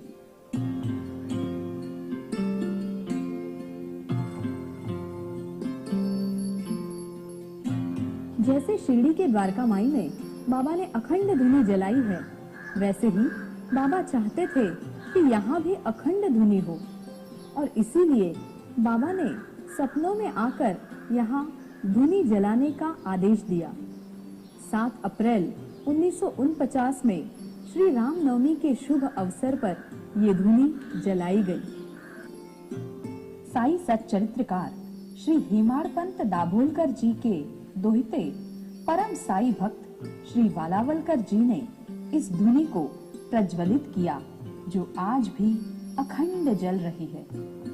यहाँ पर ही हम बाबा की विभूति का प्रसाद पा सकते हैं। यही वो तुलसी वृंदावन है, यही वो पावन जगह है जहाँ बाबा ने अपने वचन का पालन करते हुए Shri Okay, so I think in the interest of time, this video, you can get all the content, any content that we are showing. Akshay ji, who's the manager of this trip, please reach out to him. We have more sessions, in other venues. If you have your private satsang group you want to invite, reach out to him. So what we will do is very quickly, very briefly, let's talk about Dev Baba. Dev Baba was the grandson of Hemant Panji. So Gavanka ji will talk about that. Who Dev Baba lit the dhuni over here? Dev Baba was grandson of Hemant Panta, daughter's son. When he was in mother's womb, doctor examined and told Hemant Panta, there will be a problem at time of delivery. Either one of will survive, one will go. So Hemant Panta got worried. He took his daughter to Sai Baba and told Sai Baba, doctor has said such a thing will happen. Sai Baba told Hemant Panta, don't worry, my son is coming. And they came back to Mumbai in Bandra. She delivered a child, that is Dev Baba, but she had some mental problem at that time. And she refused to accept that child, that son. She threw that son and said that he is not my son, Baba's son. And I don't feed him. And so again Hemant Panta worried. He took that son, that is grandson, to Shirdi and told that Baba, his mother is not going to feed him. What is going to happen? Baba took him, kept him on his lap, put his thumb in his mouth and told, I am going to feed him. Like that is a direct contact with Dev Baba and Sai Baba. After that, Dev Baba became a very spiritual person and I came in contact with him after my marriage. He has done initially, have you seen this mandir, Bhupuri? So initially he was doing Parayan, Sai Chaitanya Parayan in Bhupuri Mandir. Once he was performing Parayan in Bhupuri Mandir, at the last day, still nobody was there surrounding that mandir at that time. At the last day when came, he told that one of the Guruji that today is the last day of Parayan, prepared some prasad as a shira. Accordingly, shira was prepared and they were standing in front of Baba's murti and they closed that door and one farmer came and stand nearby his body, Dev Baba. Dev Baba observed how he has come inside. After completing the arti, that Guruji gave flowers to that person and to Dev Baba. After completing Mantra Pushpanjali, we offered that flower on that deity, on the murti or on the photo. The Dev Baba told me that I was just watching what is going to do. Arti was, Mantra Pushpanjali got over, that Guruji put that flower on the deity, but that person standing nearby the Dev Baba put that flowers on his feet. He did not put that flowers on the Thursday, but put that flower on his feet. Dev Baba saw immediately, he took his charan, namaskar उन्होंने immediately किया, Baba Sai Baba ही है. उन्होंने वो flower अपने पैर पे छोड़ दिए. That is the thing happened and Dev Baba told me that I have done this in this Samadhi Mandir. And then you heard that because he used to perform so many parayan in that Shivbhupuri Mandir. After that he did some havan, he did some puja, everything.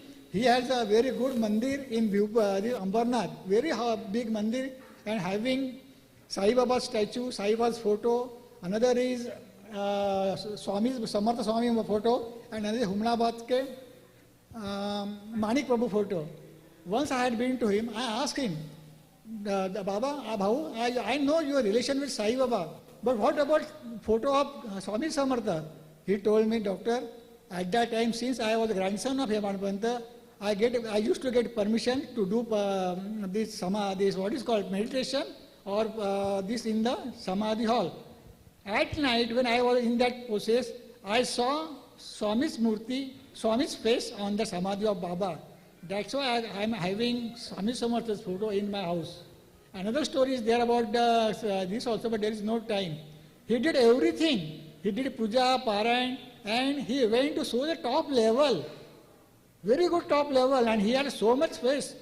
And he turned my life, this thing in different way. I used to do everything. But because he had also performed puja, havan and everything, parayan also. But just days passed, he became so much, went in the so much stage also. And then once I had been to him, just in a few seconds I will tell how he turned my life. He said, doctor, my father was also there. My father had very good devotion towards Sai Baba. He asked me first question, doctor, have you been taught by your father regarding this spiritual path? I said, no. Yes, slate is empty. Understood? His first sentence was, slate is empty. I didn't have preconceived thoughts in my mind at that time. This, you have to do, perform this, you have to do this, you just read this, read this, go this, like that. Then he said, doctor, you won't get, if you don't get food for whole day, what will happen? Bola, Babu, I will stay without food so many hours also, one day also, nothing will happen. Okay, if you won't get water for so many hours, what will happen? Babu, I will stay without water for so many hours. Okay, now close your nostrils. I said, Babu, I won't stay more than 2 or 3 minutes. Understood? You are doing everything. But lastly, Ishwar, we call Ishwar or Sai, is through your breath. Through your breath is running your body and my body. As long as it is there, your myself is there. When it went, everybody will go. So, when the person goes on the top of this hill, there are so many ways to come to the top. Then he told her, because there are so many ways to reach the God. You can do parayan, you can do havan, you can do namasmaran, everything you can perform. But at the last he said, I am showing you only shortcut. You do this because I have experiencing. That's why I am telling you. Initially it is good to do everything. I have also performed puja, parayan, everything. But now don't waste time in, that is his ways. And that is up to each and every person. There are different ways. So I am not telling that it is not wrong. The puja is there, but once you have been taken slate in the primary school, have you taken slate in the college? No. So as long as you progress, go towards that. And I like that only. He told me that it is better you do meditation at Brahma Muhurta, that is 3:30 to 5:30, and get the experience and get the what you get that you will tell me. And I have experienced that. One thing is there, I have seen this Brahma Muhurta meditation because my father used to meditate at that time. From childhood I used to see. He used to come from dispensary, he used to have fruit salt in a full glass of water, and we used to sit behind he used to drink, and at 3:30 he used to get up, after he goes to a WC, and he used to sit in a bed for about 2 hours meditation. That I have seen. He had also performed everything, but lastly, that is the thing, that is very shortcut to achieve that also. Very nice, Gomanki. Sai Ram, thank you. I think we learned a lot from you. Thank you very much. Thank you for coming. So now, what we will do is, we'll hear from Nulkar ji. May I invite you to come to the stage, please? So, Tatya Sahib Nulkar, one of the first early devotees of Baba, right? Okay. And like I said, Nulkar ji's sons were also going to Baba. So like Chandrokar ji's sons, right? Bapu and Babu, they used to go. Many of the devotees at that time, their sons were also going. Nimonkar ji, Nana Singh Nimodkar, Somya was there, he became police inspector in Kopargaon. So these families, their children were also going to Baba. So Tate Sahib Nulkarji's son, Vaman Raoji and Vishwanath ji, they were going, and Vishwanath Nulkarji is Inke grandfather. So that's the family tree, and you're going to hear the same pattern, how Tate Sahib came here and Tate Sahib Nirvan. You would have read in Pothi that, when Tate Sahib went to Baba, that was during Baba's time, he left his body quite early. Baba actually came out on the streets and he was really sad. And another thing is, Baba is God. Sai Baba is God. So, jab God hota hai, to he is surrounded by demigods also. So in Shirdi, there were many demigods, and one of them, I'm sure you would have heard but not know much about, which is Radha Krishna Mahai. Okay? She was instrumental in setting up all these, routines for Baba. We'll hear more from Nulkarji, but that's the thing we are going to talk about. Nulkarji, welcome. Sai Ram. Guru Brahma, Guru Vishnu, Guru Devo Maheshwara, Guru Sakshat Parabrahma, Tasmai Shri Gurave Namah. So Nulkarji, let's start with your introduction, how you are related the family tree.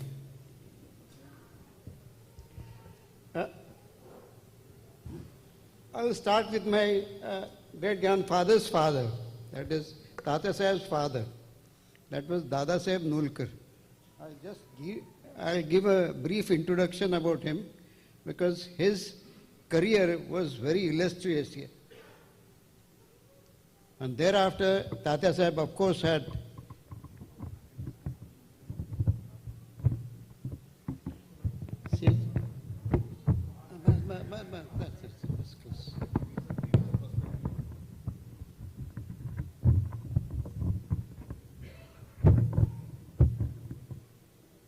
okay? Can you hear?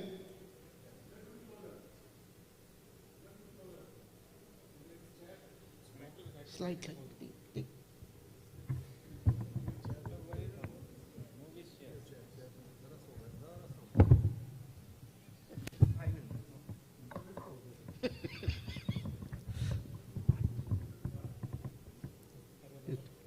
Okay? Can you hear? Fine. I will just give a brief introduction about Tata Sahib's father, because that is also very interesting and very illustrious. Tata Sahib's father was Rao Bahadur, CIE, Companion of Indian Empire. That's what the title conferred upon him by British government. Going back to his childhood, his mother was a sati. With the result, this boy was, at the age of 8, he was an orphan. He didn't know what to do. His mother's sister, his aunt, she looked after him for a while. This young boy, his thread ceremony, everybody must be knowing. Vrata Bandha is known as in Sanskrit. Thread ceremony is normally known to everyone. Am I correct? That was done at the age of 8. At that time his father died, expired. His mother went sati. Although well-to-do family, he became an orphan. This boy had all the time in his mind, I should learn English like an Englishman. And he had an opportunity through his distant uncle and some foreigners, some Britishers. With the result, by the time he was 20, he was posted in a very good place and position. He was taken along with him by a Britisher to Karachi. He stayed there. Then his postings were different at different places.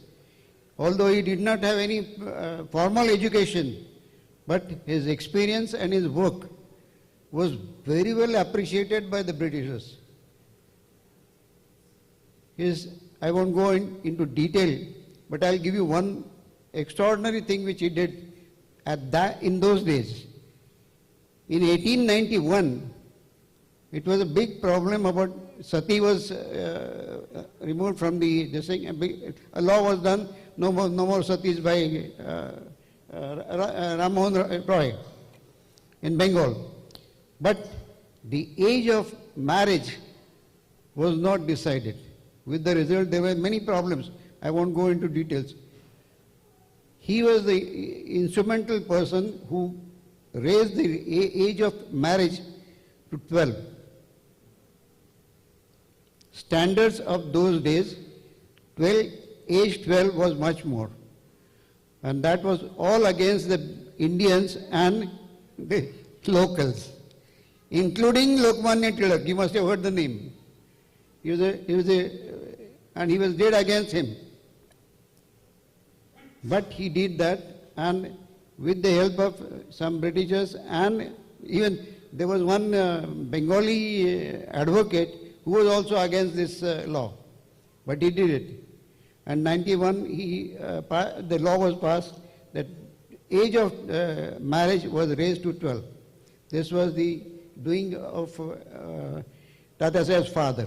Okay, I'll not go into detail of that. Many things could be said. I don't want to do that right now because our concern is about Tata Saheb and thereafter. Tata Saheb was a sub-judge and he was posted in Pandharpur. Before that, I will go back to yesterday's. Yes. Before going to that, 1 second. We all, after the Aarti is over, we all say, what do we say?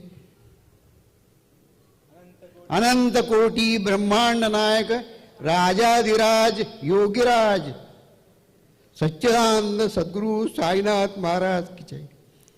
Why Ananta Koti? What is Ananta Koti? Anybody can say? Can anybody?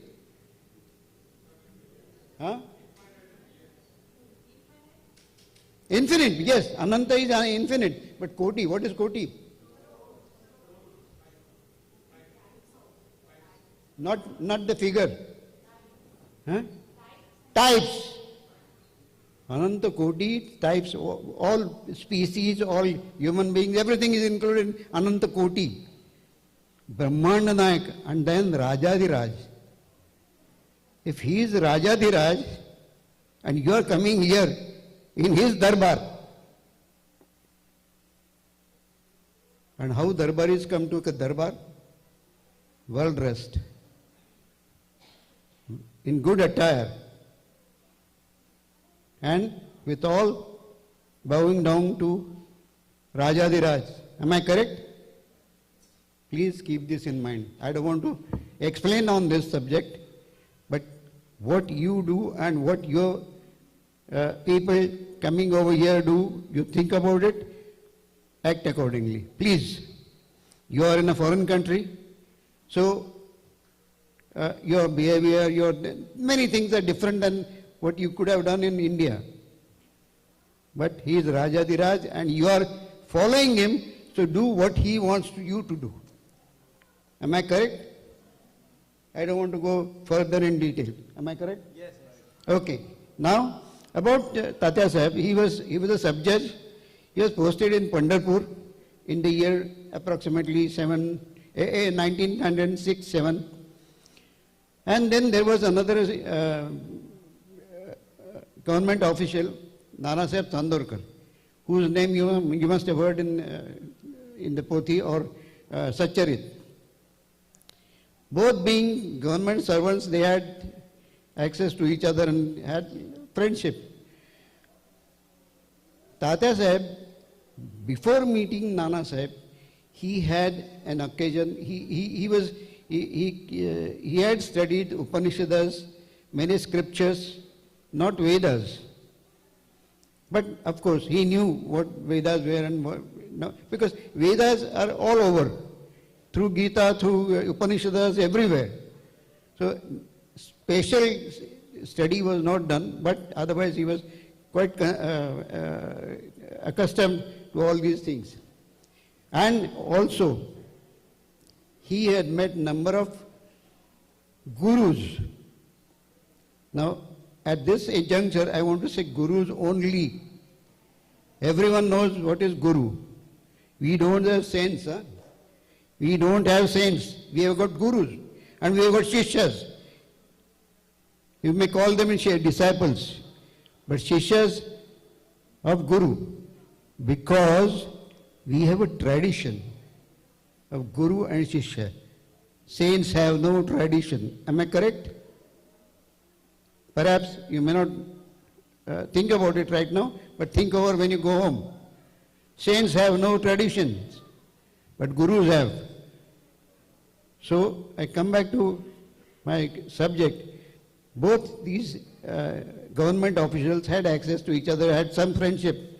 And by then, because Nanasaheb Tandurkar had started going to Shirdi in the year approximately 1901, or maybe slightly before that. When they were posted together, he was all the time after Tatya Sahib, why don't you come to Shirdi? He said, okay, I'll come someday. But he was not sure, and he didn't mention, yes, on so and so date we'll go. Nana Sahib was continuously, a couple of days later, 8 days later, someday whenever he met, he said, why don't you come to Shirdi?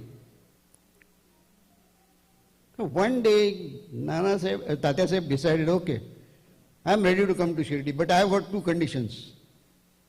And what are they? He said, one, I want to have good oranges. I cannot go empty-handed to Baba. I want to have oranges, good oranges, Nagpur oranges, to be given to Baba.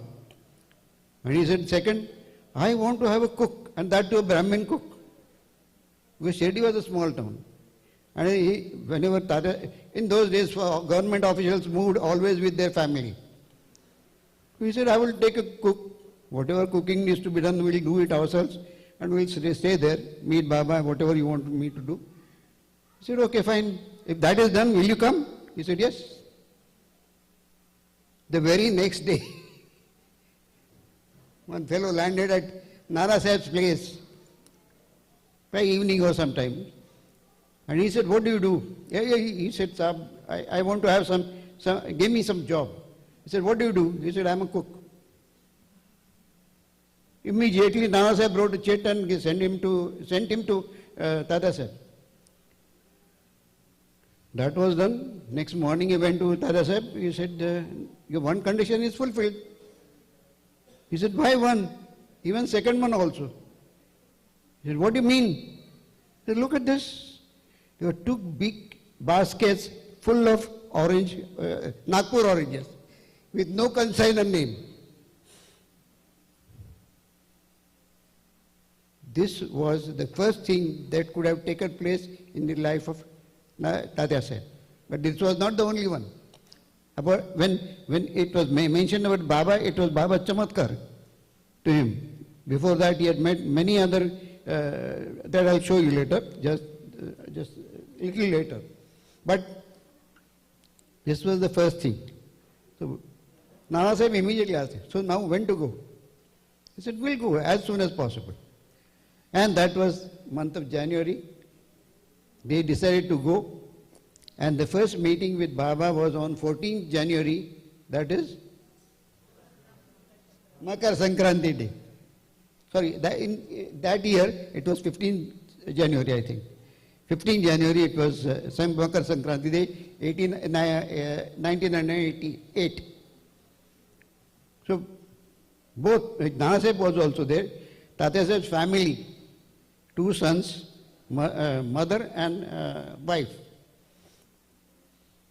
landed in Shirdi. And then in those days there was only Satyavada. Are you aware of Satyavada, where it was? Where? Can anybody say? Anybody? It was behind Samadhi. Sorry, it was behind Guru Sthan. We faced Guru Sthan this side, at the back side.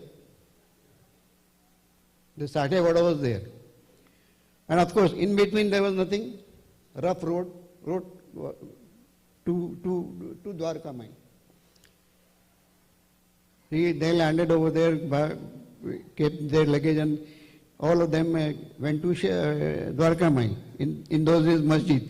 Open masjid, there was no roof, nothing whatsoever. Roof came up in something 1911. As they reached Baba, Tatya Sahib was slightly short and stout, you can say fat.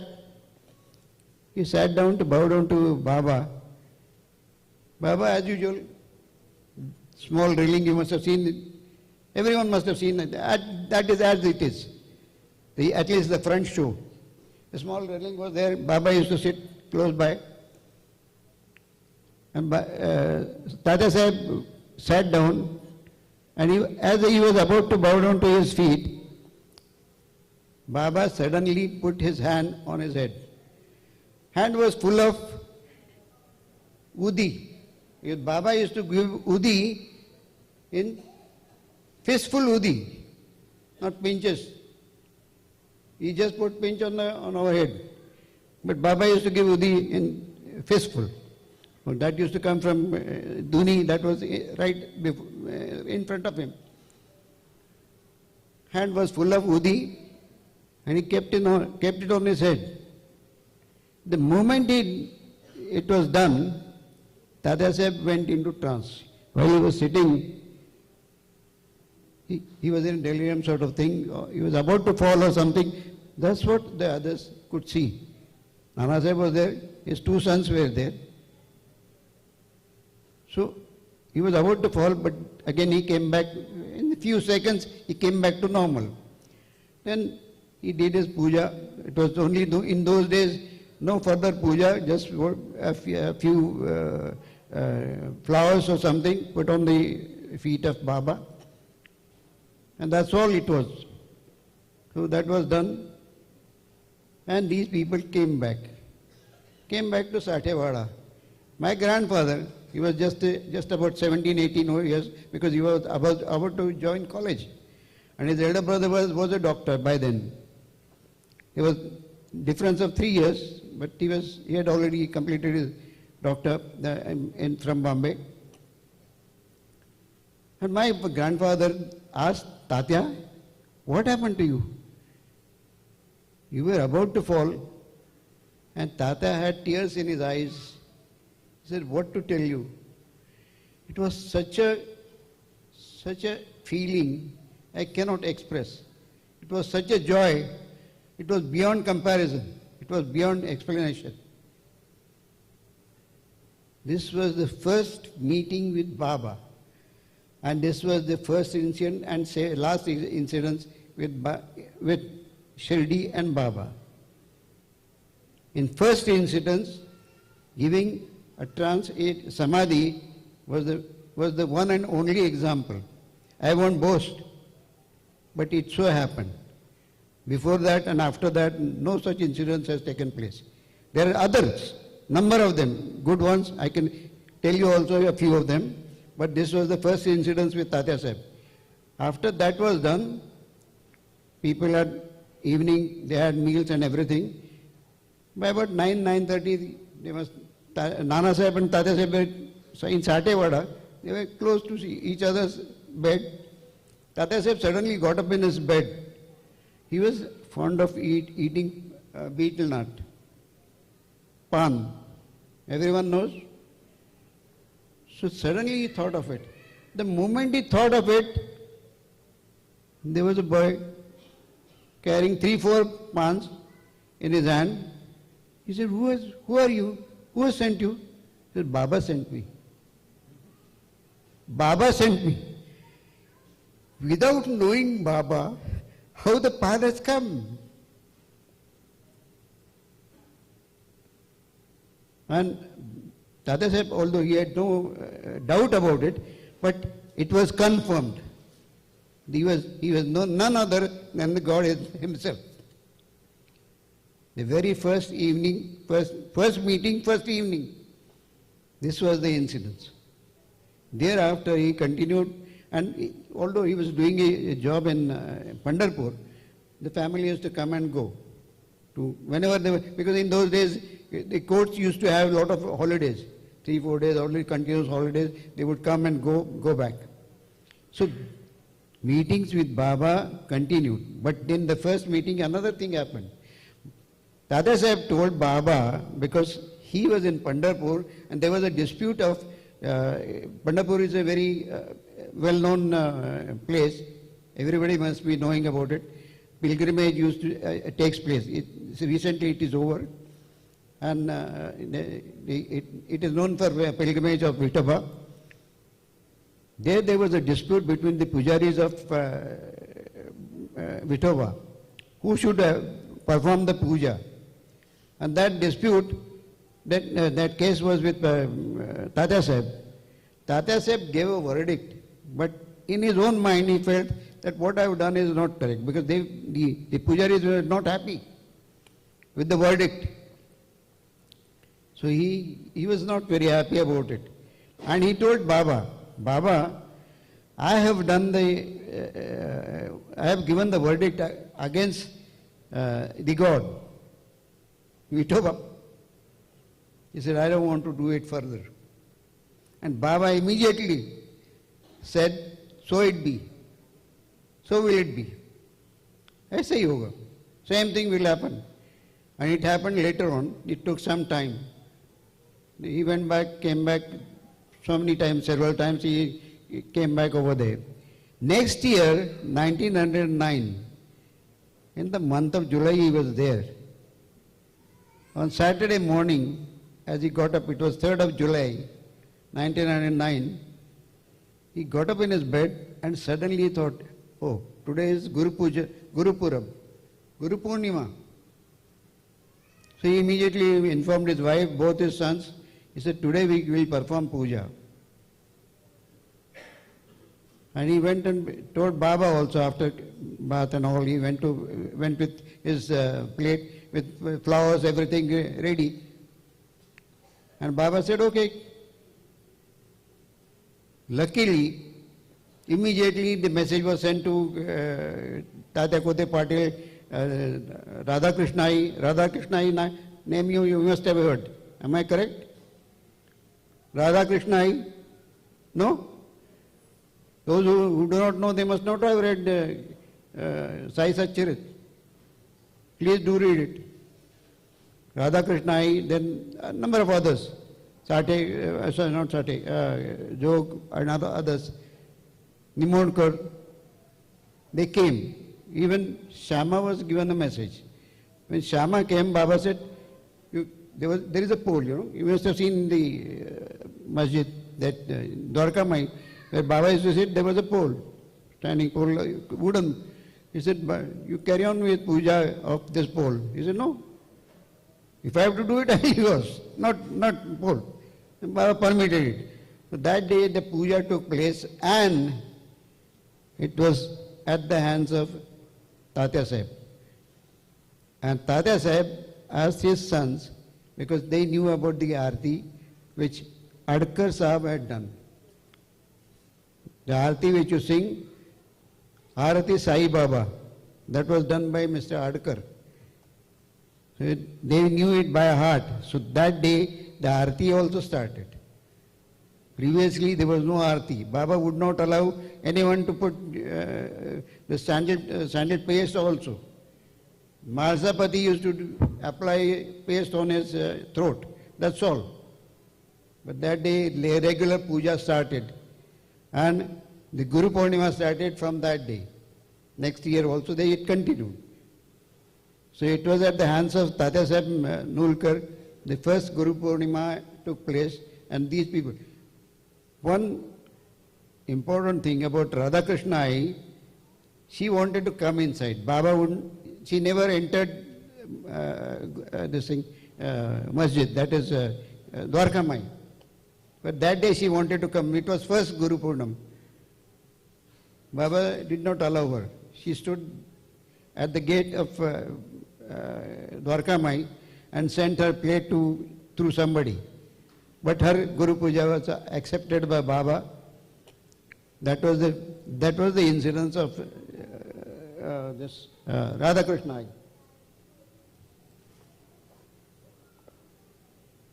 As Tata Sahib used to come and go, there was an incident which is written down by Tata Sahib, and it is also in Sai Satcharit.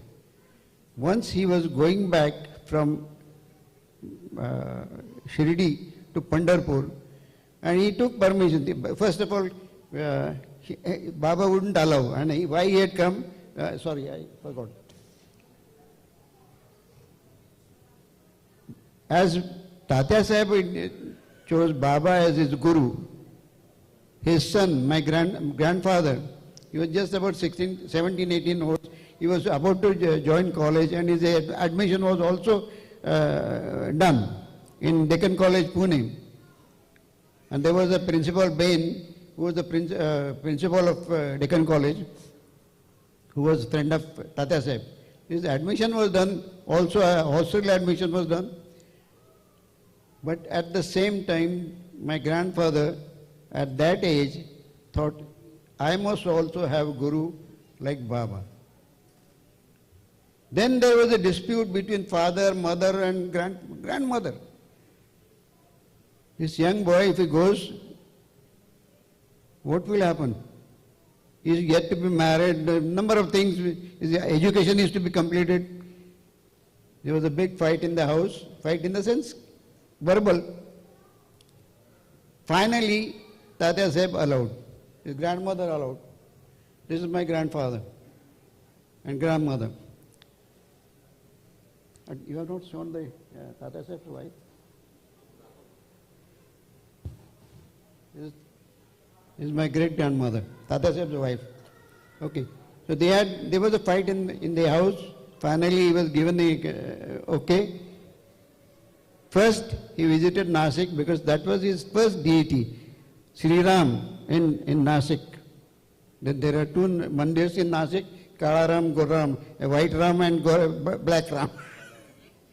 So he visited there, then he went to Shirdi. The moment he landed in Shirdi before Baba, Baba said, "Oh, you come now." As if he was waiting. He knew what is happening. "Oh, you come now. Go to Shala." Shala means school. And who was that Shala? Radha Krishna. She was the one. I'll speak a few lines about Radha Krishna. She was known as Mother, not Radha Krishna Bai. She was a young widow, very good looking, but she was a widow. She came to Shirdi, stayed there. Every morning before Baba could go to Lendi, she would clean up his route by sweeping it. She was the one who brought all the grandeur to Shirdi. Why we say Ananta Koti Brahmanda Nayaka? That was because of Radha Krishna. She brought the grandeur. She used to ask all this thing like Sathe, Jog, there were many people coming from Indore. You must have seen that palanquin over there.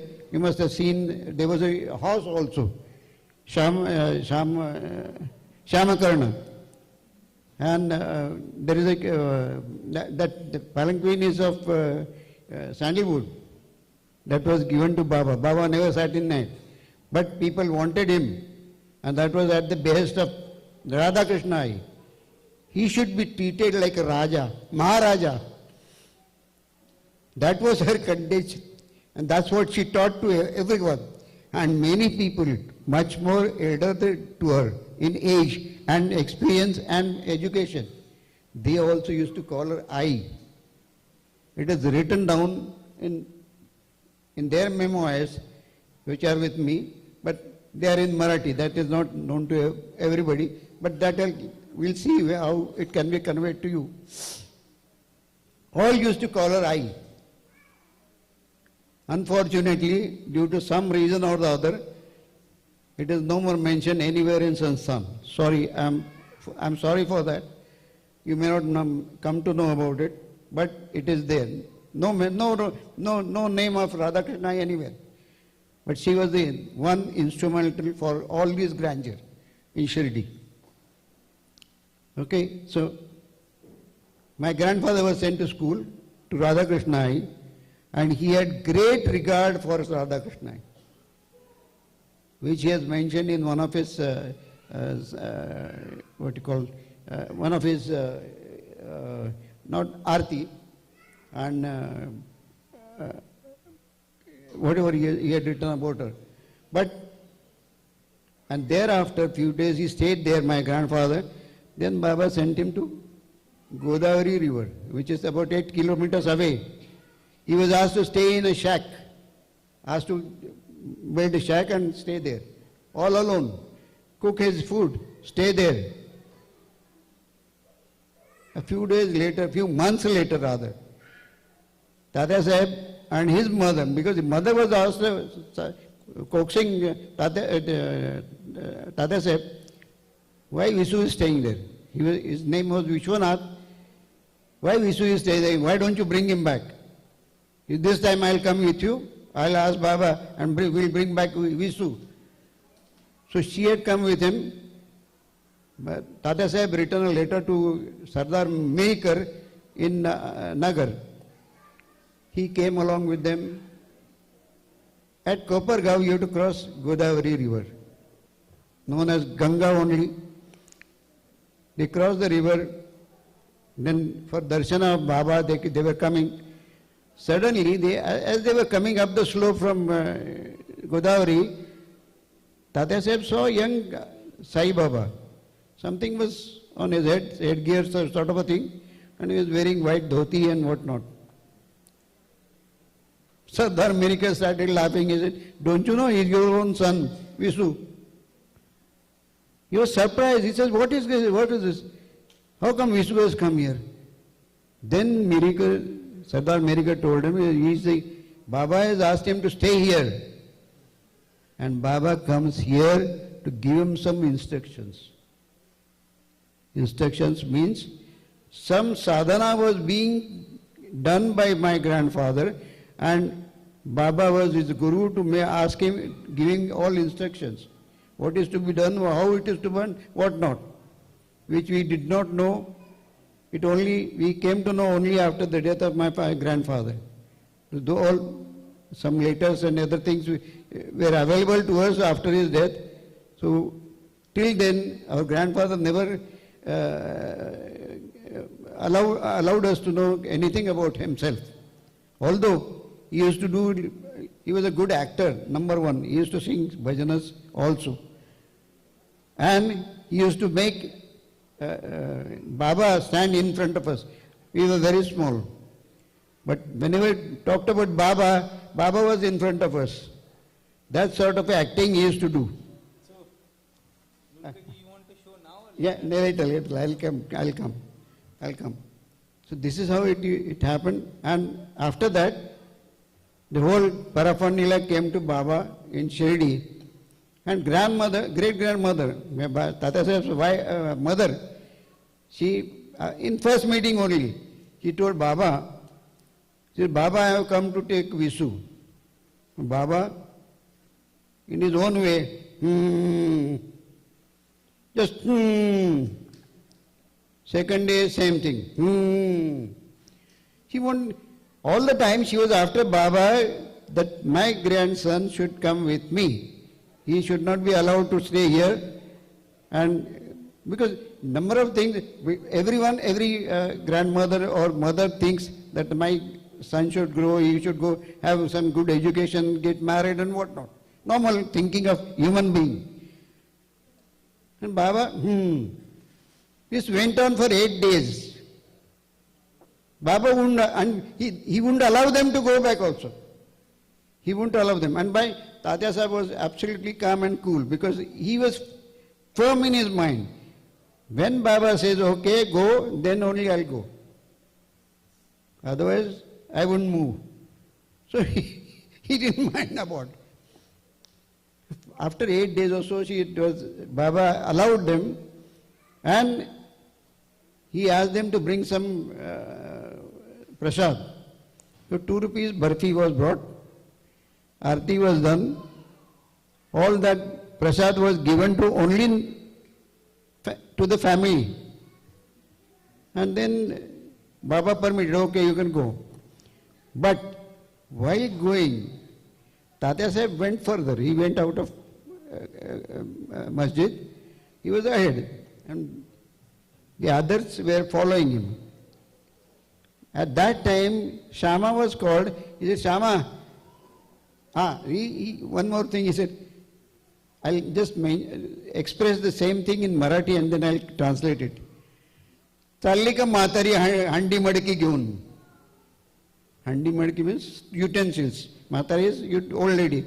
Oh, the old lady is going back with her all utensils and all. Because they used to come and have food, everything their own. So, grandmother did not say anything, but yes. And then he called Shama. He said, as they were about to leave, Shama was told, tell that old lady to stay back here, don't go. Which was not heard by Tatya Sahib, who had already gone out of masjid. And Tatya Sahib writes in his letter, and the result was clear. Because as they reached Godavari, they had to cross it through a small boat. And boat was stuck in the middle of the river. It took long time to get out of it and reach the railway station. With the result, the train had passed. Unfortunately, this incident was not known to Davolkar Sahib. Anna Sahib Davolkar, why? That is why in the Sai Satcharit he has written, Tatya Sahib did not listen to Baba, that's why he could not catch his train, which is incorrect. Anyway, so that's how, and Visu went back with them. Later on he was married and all that is later. But before his marriage, 2 photographs were shown to Baba. And before that I'll give you something more. There was, you must have heard about one Dr. Pandit coming over there. Am I correct? Yes, yes. One Dr. Pandit was to come, who had come over there. And he applied Tripundra to Baba's head. You know what is Tripundra? Anybody? It is known as Tripundra because it is done only with 2 fingers. But 3 lines come up. And when you apply Tripundra, you hold the head and then apply from right to left. That's what Pandit did. And he had come along with Dada Kelkar. He was staying with Dada Kelkar, so he came with Dada Kelkar. He took his plate, from that, the sandal paste, he took it and applied Tripundra by holding Dada Baba's head. And Dada Kelkar he didn't know what to say. Because when Baba will start shouting and abusing, he wouldn't know. But nothing happened. Baba was calm and cool. He allowed him to do it. And all puja was completed, and then they went back to Satevada. In the afternoon, Dada Kelkar, this story is there in Sai Satcharit. But I am concerned with Dr. Pandit, that is why I am telling you once again. They came back, and Dada Kelkar asked Baba, I'll first say it in Marathi, what transpired between Baba and Dada Kelkar. Baba, आम्ही इवलासा टिळा लावतो गंधाचा. He applies this much of sandal paste to you, and you make such a lot of noise. And who is that Pandit? Dr. Pandit, he came and applied Tripundra to you and you didn't say anything? And again I will come to Marathi, what Baba said. Dada, तुला माहित नाही, त्याचा गुरु आहे ब्राह्मण. त्यांनी त्याची पूजा केली आणि मी फसलीये. Firstly is a feminine this thing, expression. But that was Sailu language. And Baba said he applied to this is silent prayers to his guru, not me. What can I do? I was deceived by him. So the application to Guru is so, the devotion to Guru is so much that nobody can say anything about it. And Baba would make a mountain of mole, he would start shouting, abusing, he did not do anything. He accepted. But he was the first one to apply Tripund, and then afterwards it started. And this Dr. Pandit is also related to our family. His elder brother's daughter was my grandmother. My grandfather married to his elder brother's daughter. He was also doctor. And his daughter and his brother's daughter, both photographs were shown to Baba by my grandfather. He said, these are the two photographs I have received. You tell me, whom should I marry? Baba put finger on the other girl, who was my grandmother, because his daughter was a short life, which Baba must have come to know. After this thing had happened, then we come to know. So this is how we are related to Dr. Pandit, that is why I am saying. And who was his guru, that I would like to tell you. This is Dr. Pandit's guru, Kaka Puranik. He was from Rajapur in Konkan area. Why I am showing this to you is I want to tell you another small story. There were two Joshi brothers from Thana. Kaka Puranik took his samadhi in the year 1910. And these two Joshi brothers came to Baba somewhere in 1912 or maybe 13. And as they landed in Dwarkamai, Baba immediately said, I'll first give the Marathi expression. त्या बामणाला मारून आला आणि आता माझ्याकडे आला. You create this was direct to them, to the disciples of Kaka Puranik. He was no more. But you killed him, and then you come to me. It was not the case, but it was to give them that I know who you are. I know about your guru. You don't have to tell me. So it was welcoming. Another like incident I'll come to you later.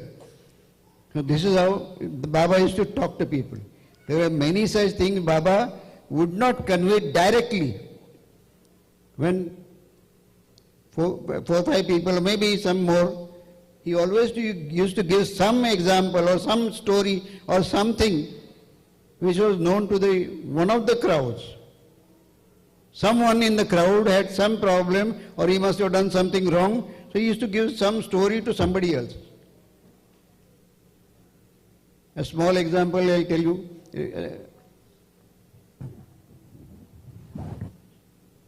You must be knowing story about that Anna Sahib Dabolkar. Everyone sitting there in the masjid, and suddenly they were doing seva to Baba, and suddenly there were few on his short coat. That was grams,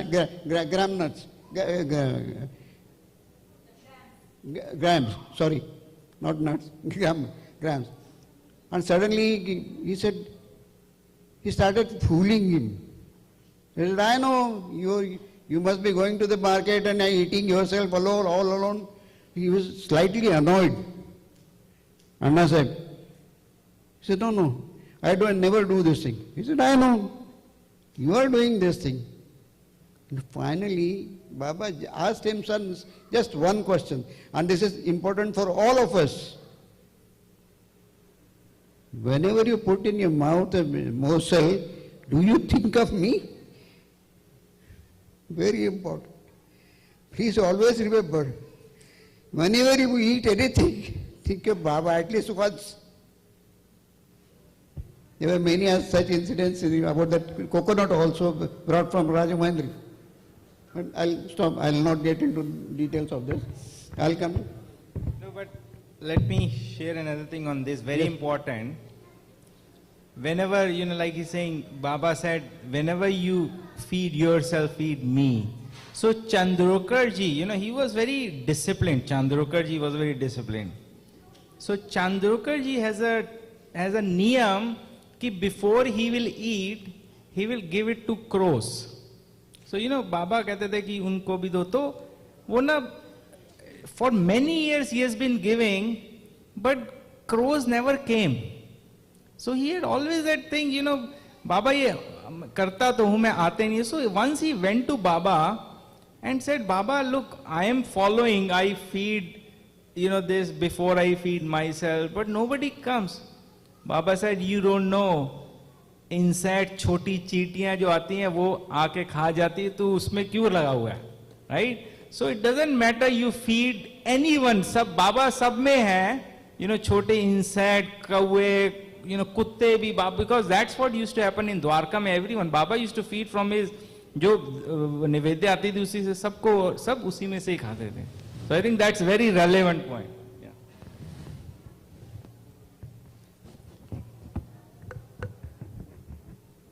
I go a little further. When Tata Saheb was staying there, his friend appeared there. One Baba Saheb, is it correct? In the chronological order? I just want to tell you, I had mentioned Tata Saheb had met many not gurus, then Santa. One of them was Gajanan Maharaj. Am I correct? Gajanan Maharaj, then Gadge Baba, this Kaka Puranik, all these people, all these sons he had met, and all these people, Gajanan Maharaj did not come to his residence, but others three all visited his residence at various times. With Baba, Tata Saheb had only 3 years, 8 to 12, so 8 to 11, 8, 9, 11. 1908, 1909, 1910 and 11. 11, Tata Saheb expired. Although he started his puja, and before that, his friend had arrived over there. His name is Baba Saheb Sahasra Buddhi. At that time, when he came to Shirdi, he didn't have the beard. He was a schoolmate of Tata Saheb. And he had gone to Mumbai to Anna Saheb Dabolkar, Kaka Saheb Dikshit, and third one was, he had gone to meet them. There they told him, why don't you go to Shirdi? Because he was close to them, like friend. He said, why should I go to Shirdi? Very stubborn person, huh? Very stubborn person. He said, why should I go to Shirdi? He said, no, we want to send some utensils. Why don't you take them now? As it is, you're retired, you don't have any job. So why don't you go to Shirdi? He said, why should I go to Shirdi? Who will bear the expenses? Kaka Saheb Dikshit immediately. He said, how much money you want, I'll give you. So he made arrangement for his going, coming, whatever it is. He said, if I go there and if I have to stay and if I need some money, he gave another check to Madhavrao, saying that whenever this person comes, all arrangements should be made, give him whatever money you want. Kaka Saheb Dikshit was also a very rich person. Huh? Nothing is not much is mentioned in the Sai Satcharitra, but he was a very rich person. He was he had his own solicitor firm. He had number of bungalows in Lonavala. Very rich person, and his practice was good. He left all that at the behest of Nana Saheb Chandorkar. It is mentioned he had a little problem about his leg. His leg had been shortened in an accident in London. And Tata Saheb, Nana Saheb As he brought that Nana Sahib, he also asked that Kaka Sahib Dikshit, which is all there in Sai Satchar. I won't go to that. But he immediately said, okay, I'll make arrangement. He gave a check. So with the result, some utensils were to be taken to Shirdi. Baba Sahib was sent there. All arrangement of Baba. All arrangement of Baba. Baba Sahib came there and he landed in Sathewada. At that time, Tatya Sahib had diplopia.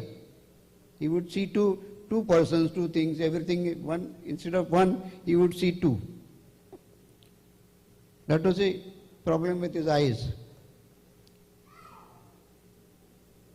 So when Baba Sahib landed in Sathewada, he immediately recognized Tata Sahib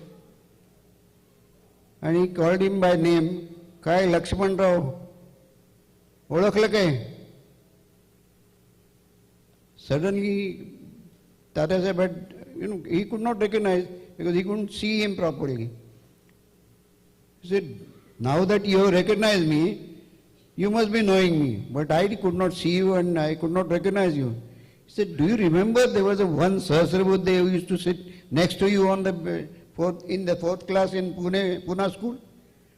Then he realized and his eyes started watering, or tears in his eyes.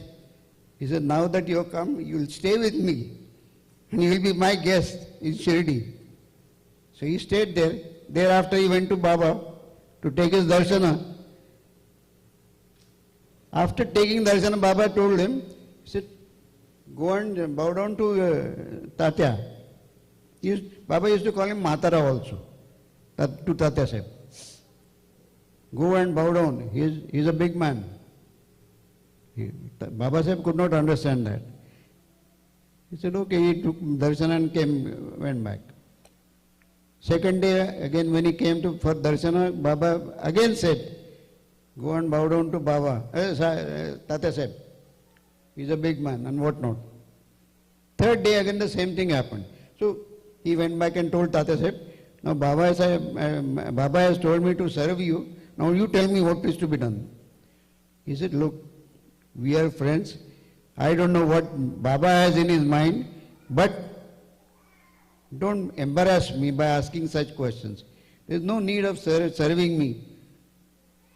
Anyway, that was to take place some years later.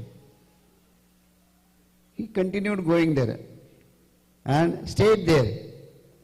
One of his instances I'll tell you just now. Baba Sahib, he was a very, as I told you, very stubborn fellow, and he has fixed ideas. And he used to feel that whosoever came there he didn't listen to anybody. But what he used to see from outside of masjid, he thought that these people are stupid. They keep on asking Baba and Baba tell them something and then they go away after puja, arti, something. One day he was standing outside and watching. Baba saw him. He said, don't tell me like all these people. I am not a fool. If you want to tell me directly. From the gate of that masjid, he tells Baba. Baba was also equally stubborn. From there only he shouted, if that be the case, stay here like a dog on the steps of this masjid. And Ram Nam Gyaunadja. I'll give you Ram Nam. Now, I want to ask you one question. Which Muslim fellow will give a Ram Nam? That you think about it. And this thing happened. He stayed there. He gave whatever Baba Sahib wanted. Baba gave Baba Sahib whatever he wanted. And really now, one sentence is one more. Amcha anubhav vailavarcha nahi. This is a typical old age term. Vaila means you used to have two cigarettes, two burning this thing. One didn't have any burning wood. But if you keep a pot over there, it would get warmed up. So that is known as Vaila. My experience is not Vaila. It is not somebody else's say matter. I'll give you directly. And that's what he did. And later on, of course, that's a long story. I won't, because that is not there in Sai Satcharit, but it is in Saileela. He himself has written his experiences about Baba. Anyway, further. Yeah, let's give we should talk about. So talk about this. Yeah. So Before I go further to Tata said, I want to tell you one thing. This is one book, I don't know if you have seen or heard or anything. Sripad Sri Vallabh. This is Datta Charitra. This is the Marathi copy. I don't want to tell you about this. This is available on Google also. Please try to find out on page 75 of this. It is clearly mentioned by Datta Guru that I will be appearing in Shiladi as Sai Baba. Clear sentence. In Yavana Vesh, in attire of a Muslim. Now Datta has given this promise, and so also was, he said, I will be appearing in Akkalkot. Akkalkot is Swami Samartha, but there is different name that is there. I don't want to go into that. He would come as in Akkalkot also as Swami Samartha, Manik Prabhu, and there is one more mention in Sai Satcharit, that is Tembe Swami, who was there in Raj Mahendri. He gave a coconut to one of the advocates to be given to Baba. This story is there in this thing. So all these avatars had taken place. So also Gadge Baba. These are all Datta avatars. Gadge Baba was one of the disciples of Datta Guru, but that was the Guru Parampara of Datta Guru. So nobody should have a doubt in his mind or her mind that this is something we are reading or doing something wrong. So I think I mentioned that in the beginning we are going to connect the dots. So like Nulkaji mentioned, in Sripad Vallabh Charitra, this was written many hundreds of years back. 1300 years back. It's clearly written. Dattaji told Hanumanji that I will come in you and I will incarnate as Sai Baba, right? Abdul Baba's name is also there.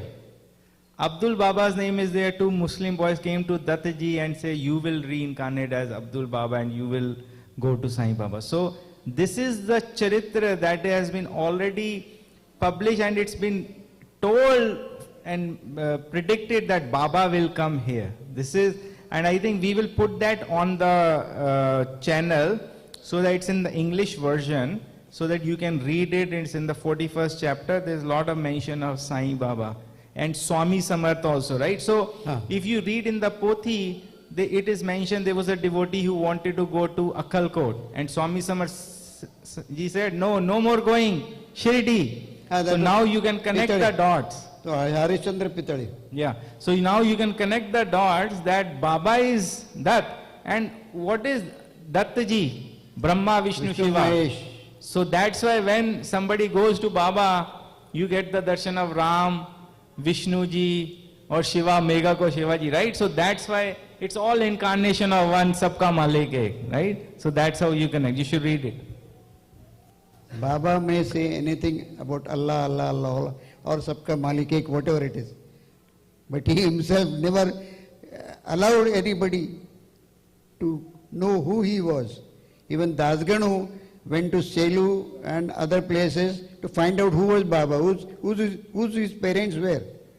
But he could find nothing. He has mentioned it, that I could not find what Baba, whose Baba, whose son or whose descendant Baba was. So Baba was the avatar. The Christians believe in Jesus Christ, so why can't we believe in Baba? So anyone telling you, or whatever you see on YouTube or something, please don't believe.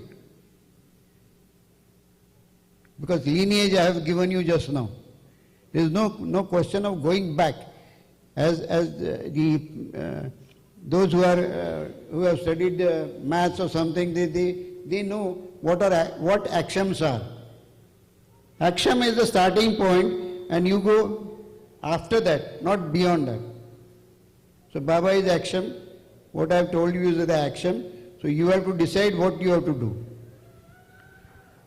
Don't have any disbelief or don't have any doubt. If someone says he's so-and-so, he's so-and-so, so-and-so, nothing. And we'll hear from Bappaji. Bappaji, Lakshman Mamaji's son. Bappaji, like as mentioned, he played with Baba in Dwarka Mai. He was, in the interview it was asked, ki Baba ka ghar ka hai? And he said, why are you going there? No need to go there. So you will hear him directly from him. So let's move to Tatya Sahib. Yeah. Last move. No, it's okay. Because number of stories I could relate, but time constraint is there. I'll come to Tatya Sahib then, because that I feel I should tell you worth telling. Baba Sahib was staying with Tatya Sahib till the last moment. And last days, as I told you, in first meeting, anything else? In first meeting, Baba had, Tatya Sahib had told Baba that I don't want to do anything of this job. And Baba had said, so will it be. So he left his job, he came and stayed in Shirdi with his wife and sons. Of course, once the son who was doctor, he was doing the practice. And the younger one, he was doing his college afterwards, after brought home. But at this last moment, because he was sick, both sons were there. And Baba Sahib was taking care of Tatya Sahib. Even picking up the urine pot, which Tatya Sahib felt very bad.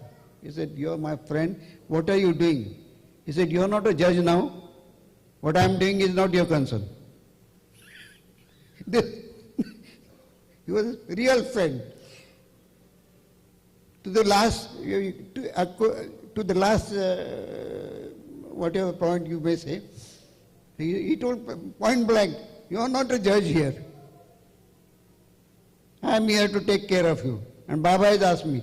So don't ever feel anything bad about it. It continued. But he had carbuncles. He had very heavy diabetes. In those days, there was no medicine for diabetes. And slowly he was coming to the end. But before that, one evening, Tatya Sahib told both his sons, he said, he couldn't go to masjid. He said, please go over there and see what is happening. So both sons, doctor and my grandfather, they went to masjid and they were watching Baba for some time. What was happening in masjid at that time was, some sailor had come, he brought some headgears. It is known as rumal. In those days, whatever they used to tie overhead, that was a big, long, like sardars. Sardars, you must be knowing how they put the headgear. So that is known as rumal in Maharashtra and that area. So one rumal of saffron color was purchased by Baba. Then there was a small boy of about 7-8 years old. Bappaji. He tied that rumal on his head. Kaisa dikhta hai abhi? And this thing was going on between Bappaji and Baba. So Bappaji took out his headgear and put it on Baba's head. Then he said, Baba, like Baba. Again, after 5 minutes, Baba took out and put it on his head. This went on for 3-4 times. And then there was Aarti or something. Then both these sons came back after that.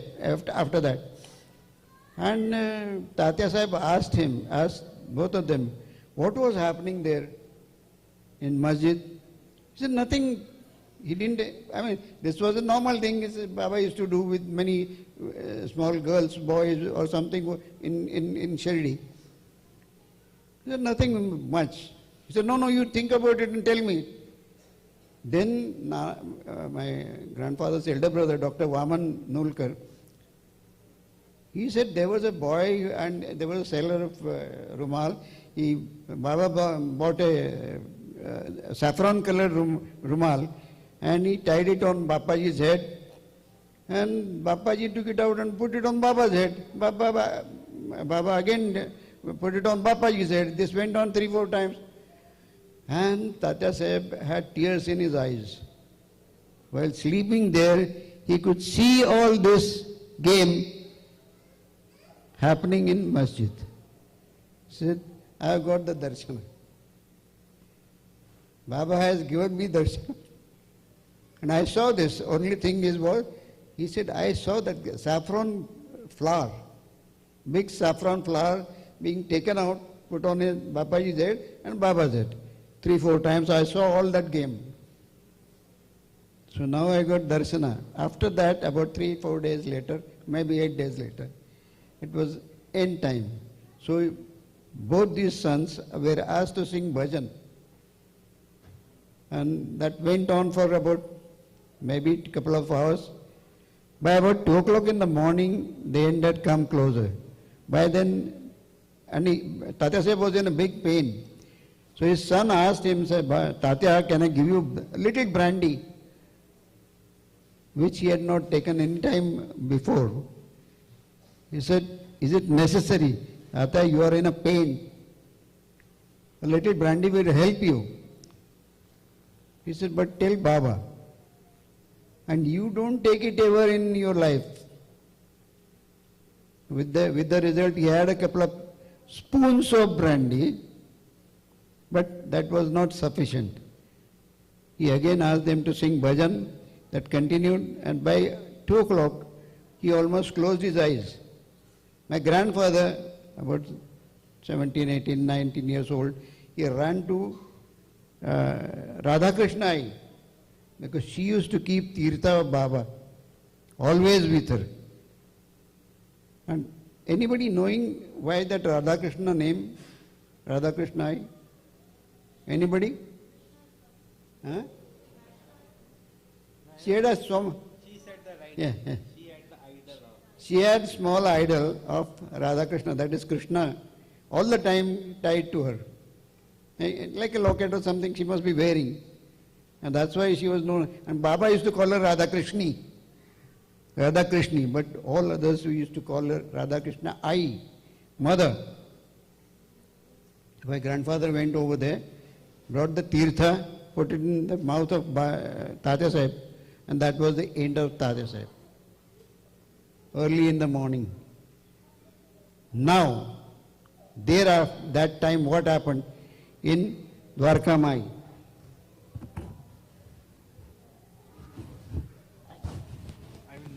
Don't worry.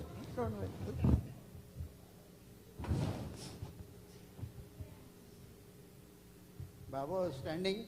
Can you hear at the back? No, I will hold on. It's enough. Voice is sufficient. I will hold it for you. Don't worry, just leave. Baba was standing at the railing. Baba was standing at the railing. Can you hear? And from there he started lamenting, shouting so loudly that, and Shirdi was very small in those days. The moment he started shouting, people gathered at 2 o'clock in the morning. I'll first say it in Marathi and then I'll translate. तारा पडला त्या मशिदीच्या मागे, माझा तात्याबा गेला, आता मी काय करू, मी पण चालला जाईने. My tatyaba is gone. The star has fallen behind the masjid, and Tatya Sahib was in Sathewada, that is behind the masjid. That's why he said, the star has fallen.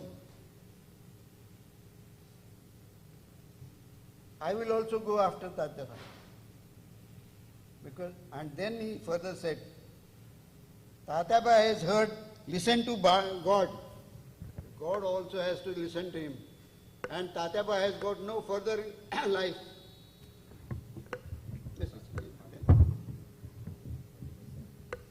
No. There's no further life for Tatyaba. So now you will realize what had happened previously when Tatyaba came over there. I gave you the details of his father also. And Sati gives a lot of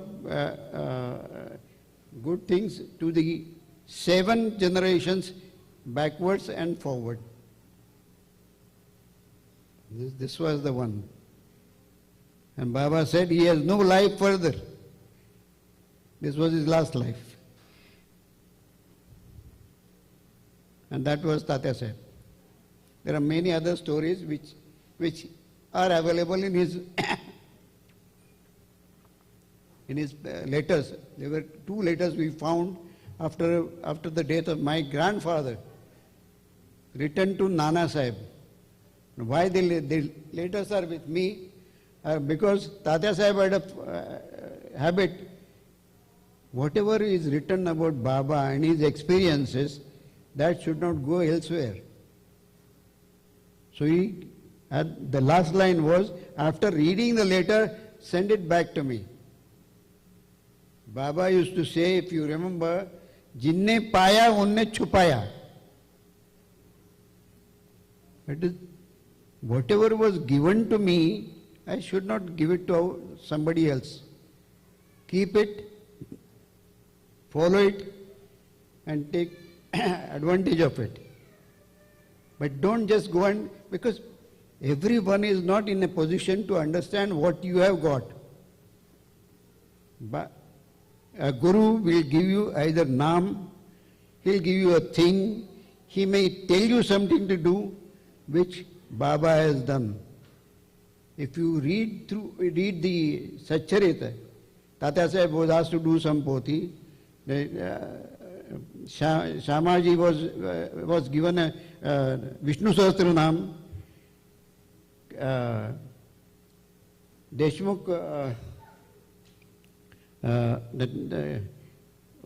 Deshmukh's mother, who had come there, to her, Baba did not give anything.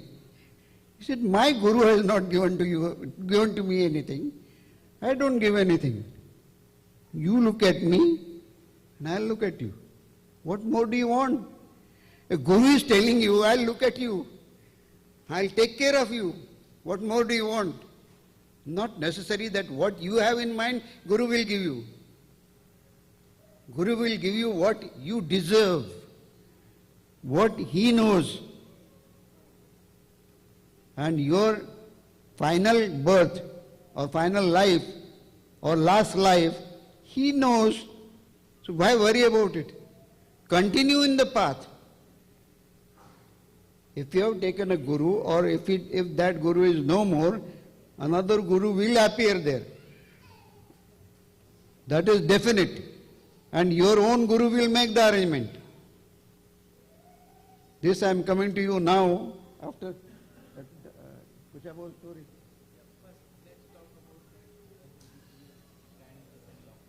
Okay. Okay, that is more important. After the death of Tatya Sahib, his wife prepared a locket. In those days it was customary that if your husband is not there, at least something blessed by somebody, or in those days Baba was there, so blessed by Baba, she would keep in the daily puja. So she prepared a locket and sent it to Baba. My grandfather wrote a letter, and that locket was sent in a packet. That packet reached next day in Shirdi by about 4 o'clock. 4 o'clock the post used to come. And Shama used to show all the whatever letters have come to Baba, and accordingly he used to write to people. So when the packet was received, he gave it to Baba. Baba held the packet and he said, Shama, do you know what is inside? He said, Baba, how do you know? You must be knowing what is there. He said, Baba, hey, Baba, kiss that packet without opening several times. And people had gathered. By 4 o'clock, people used to come for Aarti and Baba's pravachan, whatever used to take place. People used to be there. So all those who had come there, Baba showed them. He said, there are 2 Babas inside. 2 Babas means Baba. 2 Babas inside. And he kissed that packet without opening several times.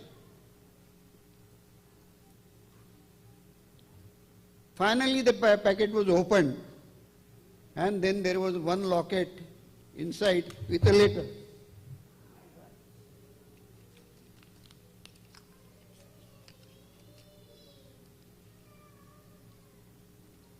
You can see that. Yeah. This is a locket. In this locket, now there are both sides, Baba's photographs are there. But one side was Tatya Sahib's photograph and one side Baba's photograph. That's why Baba said there are 2 Babas inside this. And this Baba has taken me away. That means he has won over me. That was the exclamation by Baba. There are 2 Babas and this Baba has taken me away. And this is the locket.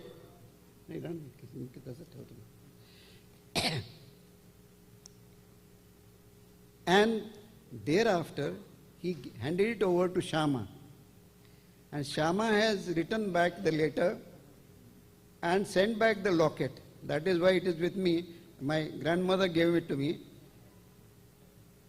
When that Tata Sahib photograph was taken out, that she also doesn't know, but it was removed. But locket is same. And she had handed it me over. This is the locket which was sent to Baba and brought back. So this Baba has touched this locket, that's why, and I always carry it as a treasure. And this is the letter of Shama. And Shama had written a letter on this subject. Now you can see can you see the date on this? It is 2012. 1912. 2012. And slight bit, I'll read it out. Sashtang Namaskar. No, I'll just give the gist.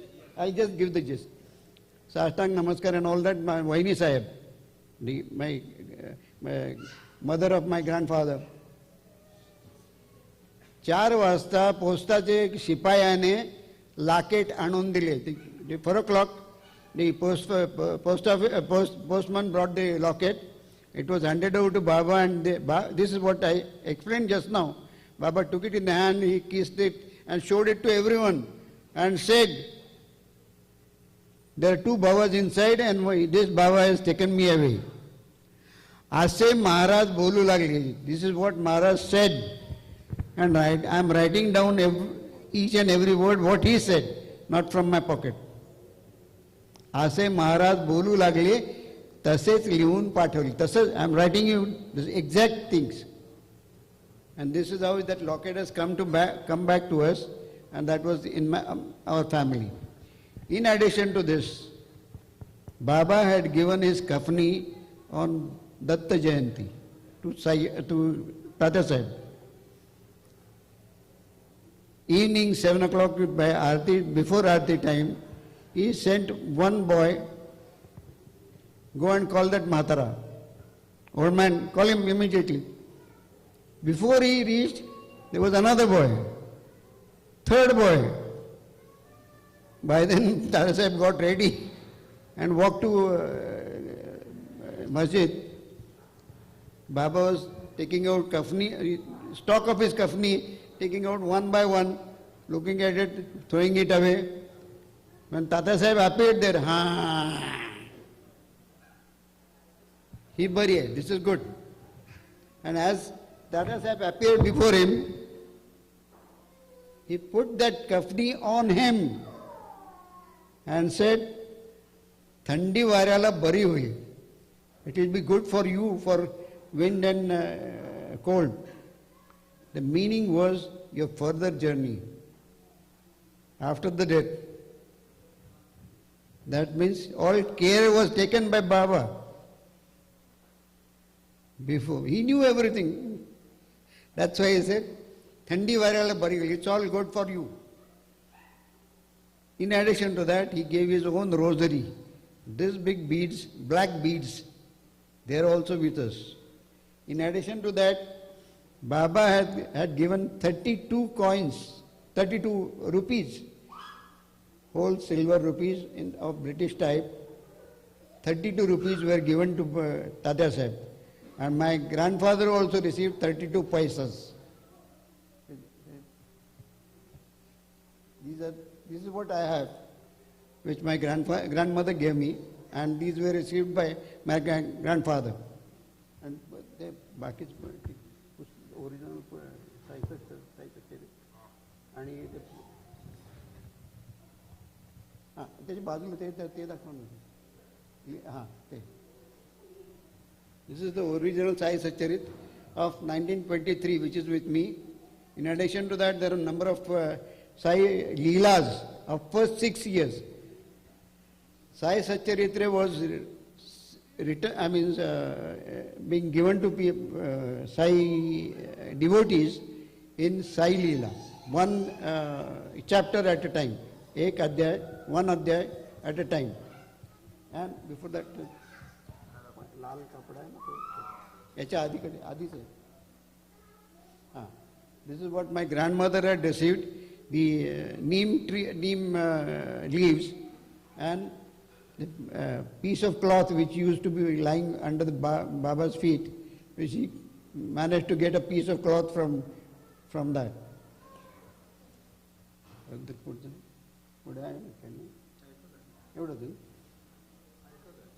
बस. They later written. Yeah. Okay, so now we shall. I'll go. कुशाबू से खत्म कर देता हूँ. जरूरी है. जरूरी. I'll give you one story which is not there in Sai Satcharit. There was one Mr. Shri Lakshmanrao Joshi, generally known as Kushabho. Kushabho Joshi. His samadhi is there in Pune. If you come to Pune, it is near Parvati Hill, at the foothills of Parvati Hill. In case you happen to come, do go over there. I'll give you the story which is not available in Sai Satcharit. This Kushabho Joshi was at par with Baba. His guru was one Vakratunda Maharaj. He is Kushabho Joshi. And his guru,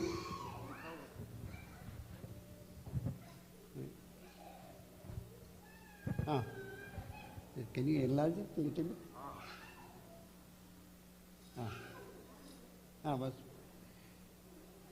This was his guru, Vakratunda Maharaj. People do not know. He used to start his Sashtang Namaskar 5 o'clock in the morning till 12:30 in the afternoon. Non-stop. With the result, you can see his chest and body. Huge. He's wearing something over it. That's a different issue. But you can see the personality, the aura. Even at this stage, you can see that. He went to Ganges and had samadhi in Ganges. Before that, he sent Kushabho to Baba. And Kushabho was such a person, he could do kimia, alchemy, make gold out of iron, and many other siddhis. But something was left out. So he was sent to Baba. When he came to Baba, Baba immediately said, I'll first express it in Marathi and then I'll tell you in English. त्या वक्रतुंड्याला बुडवून आला आणि आता माझ्याकडे आला. The वक्रतुंड्या calling his guru in such a language, not even Vakratunda, Vakratundya. He called him Vakratundya. And he said, You drowned him in Ganges and now you come to me. So he was really annoyed inside, but he didn't say anything. Since he had sent him, naturally, he couldn't do that. He stayed there for a few days. He used to be examined. Na? So Baba one day, and that chosen day was Ekadashi. Ekadashi normally people fast. Am I correct? That day, this Kushabhu, he went to the market to have something, because Shirdi was such a small place in those days. So he thought he could buy something from the market to eat. Nothing he could find. He said, okay, fine, now I'll go take darshan and then I'll go again once again. So he went to masjid. The moment he appeared in Dwarka Mai, Baba said, so you come here. So he had no answer. What have you had in the morning? Nothing. Nothing. He said, will you have an onion? Onion? On Ekadashi day? Baba, if you have it, I'll have it. He said, okay, we'll have it. Baba gave one onion, and Baba, he would create anything from anything. He said, okay, take this. One onion given to him, raw onion. Baba could eat. His eyes started watering. One finished, he gave another one. Third one, by the time his people in Shirdi, who were thinking about this Kushabhu, why Baba is having some extra attention to Kushabhu, they appeared there. This was a lesson to them and to him also. So, in a moment, Baba said, look at this Brahmin. On Ekadashi day he is eating onion. My God, he didn't know what to say. He said, Baba, you had onion, not me. You had onion, that's why I had. He said, I had onion? What nonsense. Jhoot bolta hai? You are talking nonsense? Telling lies? He said, I have not eaten onion. Baba put his fingers in the throat and vomited. Standing here, vomited down, and then those days masjid, it was all, all open. And what he found was, and those people who were gathered, they found that sweet potato pieces falling down on the ground. And that was not all. Kushabhu went down without touching it, without lifting it. He ate all that. Without touching those pieces, he ate. He went down to the ground like a dog or something. He went down and ate all those pieces. Maybe 2, 3, whatever it was. That was the devotion. Baba hit him hard, but that was his blessing. And then he hugged him. He gave him whatever he wanted because he knew, Baba knew what he was. He was 100% gold. Only thing, this much was left out. That was completed. And then he was sent back. Then he came to Pune. He stayed there. So that was Kushabhu. The worst possible thing one could think of. The similar incidents had taken place in Dakshineshwar, Calcutta, with Vivekananda and Ramakrishna Paramahansa, his guru. Ramakrishna Paramahansa had throat cancer, and there was a pot kept over there. He used to keep on spitting in that. With the result, the other devotees would not come close to Ramakrishna Paramahansa. Vivekananda noticed it, and in front of all those other devotees, he drank all that. This is a similar incidents. It was a lesson to others. This is my guru, nothing beyond this. This is ultimate. If you can't do this seva, nothing can be done. That is the devotion required for everyone to his Guru. It may be today, tomorrow, day after. You never know. He knows your destination. Don't ever think, I have done this much and he is not doing anything. Baba, why don't you do this? Baba knows you. That is why it is saburi. Shraddha and you first steadfast faith. Steadfast faith. And you have to have patience. That is always there. That has to be always there. Okay? Okay, Sai Ram, very nice. So what we will do now is, I think you all have been waiting for, we are going to play the video where Nulkaji mentioned Dr. Vaman Rao actually took the picture of Baba, the negative. Yes, that is. That's the video we are going to play. We did it online. You'll see how Baba looked, and all, you know, in the end, and in the end, you're going to get that, you know, Baba's picture as Prasad. You all will get. So, but after that, we're going to play the Lakshman Mamaji's Vitthal Mandir. Very, very important. I think you all should know where Das Ganuji used to sit, and, you know, we'll talk about that. Okay, let's. I'll take two sentences. As he was mentioning how Baba used to look, my grandfather had once narrated. Baba was about 5'7", 5'8", in general a tall person. And one thing which my grandfather mentioned, Baba's eyes were sparkling like wild animals. If you see them at night, their eyes sparkle, they shine. Even during daytime, Baba's eyes used to be shining. You can't, unless if you trying to look at him, look at his eyes, you couldn't. But if he's looking at you, you could certainly see the spark and the shine in his eyes. That's how Baba used to look. Initially, when he was slightly young, he was and good looking. Can you dim off the lights? Thank you. And all this material, letters and everything, this is on the Telegram channel that Akshay can provide you. You don't have to. Okay. This is the glass negative which my grandfather's elder brother, Dr. Vaman Nulkar, had taken. Of what he's going to bring you now. Apparently this was given to Shirdi Sansthan. You see there's a breakage. So they broke it and it was fixed. It was sent to US, connected together. We'll ask Nulkaji when he's back. But this is how actual Baba, was actually.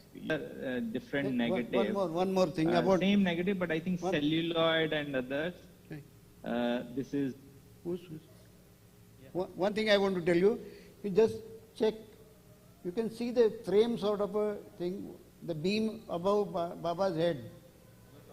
On the top, above Baba's head, there was a beam, and on the sides pillars, which are not clearly seen. But you can see that whenever you get the photograph, the side beam, one side beam at least you can see. That's why you can say and vouch that this is the original. And I think we'll ask Nulkaji, but this is, Baba is very young, I think in 1908 or somewhere that. Yes. Right, Mr. Malik. Yeah. This is the, can you see it now? No, you have to put it. Yes, now it is clear. Hold on, let me stop it. Yes, now it is clear. Can you raise this a little bit? Okay. Right. अच्छा ये कौन से साल में है बाबा का? Put it more, Vivek gonna put it more on the little bit on the upside and just in front of your face. Yes, in your face. हाँ. Wow. ये कौन से साल का होगा? Baba, I think it must be 1908. This is around 1909. Okay. There are two negatives. One is that. What is this? This one. This is a celluloid made from that glass negative. Right थोड़ा अब नजर आ रही है exactly बस यहीं यहीं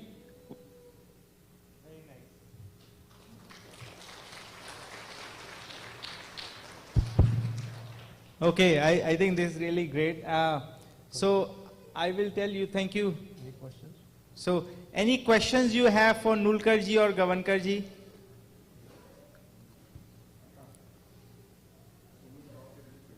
Okay. This is a painting I had done myself.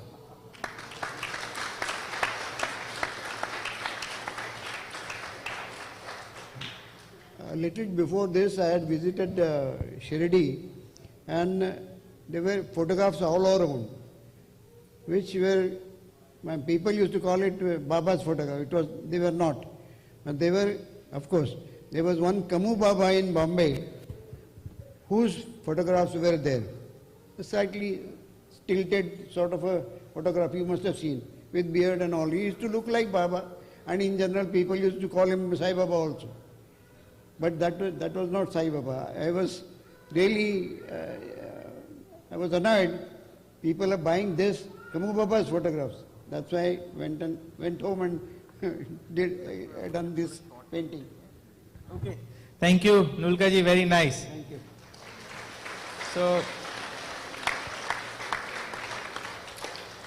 So we'll talk about Lakshman Mama ji, right?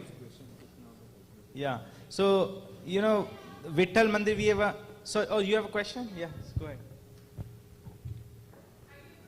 Yes, yes.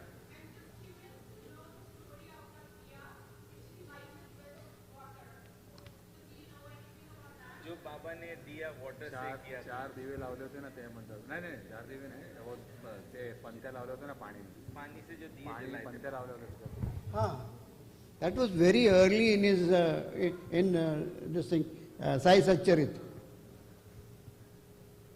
There were many such things that, like sleeping on that plank. Nobody could ever see Baba climbing and climbing down. Similarly, this thing was the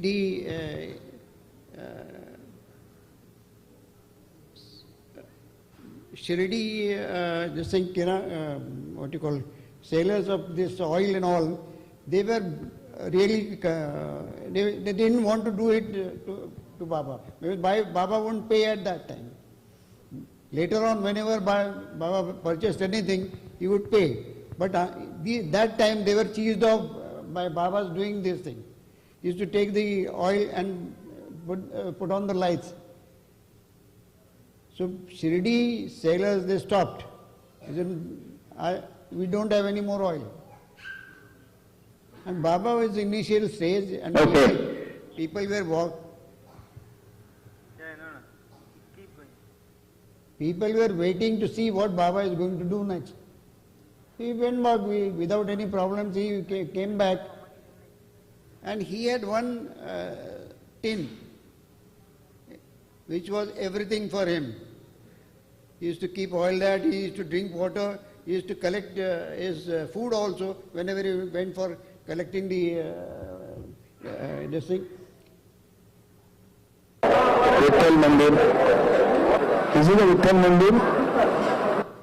Okay, no, sorry. He collected water, poured into the lamps and lit them. And people were watching, Shirdi people, and then the news went to the sailors that this is what Baba has done. And then those people really realized we have done something wrong. But Baba never, he was not bothered about it. He never frowned on those people. His routine was normal. So he didn't bother. Anything more you want to ask? Anybody else? Anybody? Okay.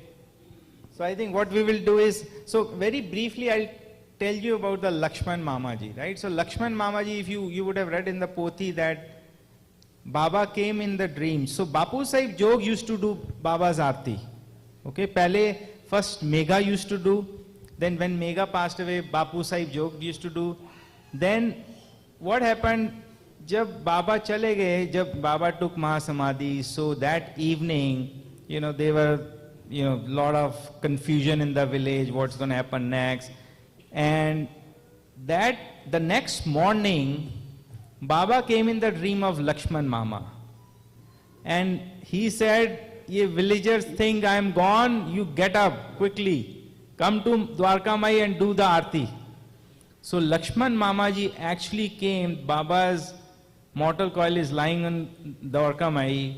He opens Baba's face, put beetle and dakshina, and he did actually Aarti against the will of all the villagers. Ki, what are you doing, right?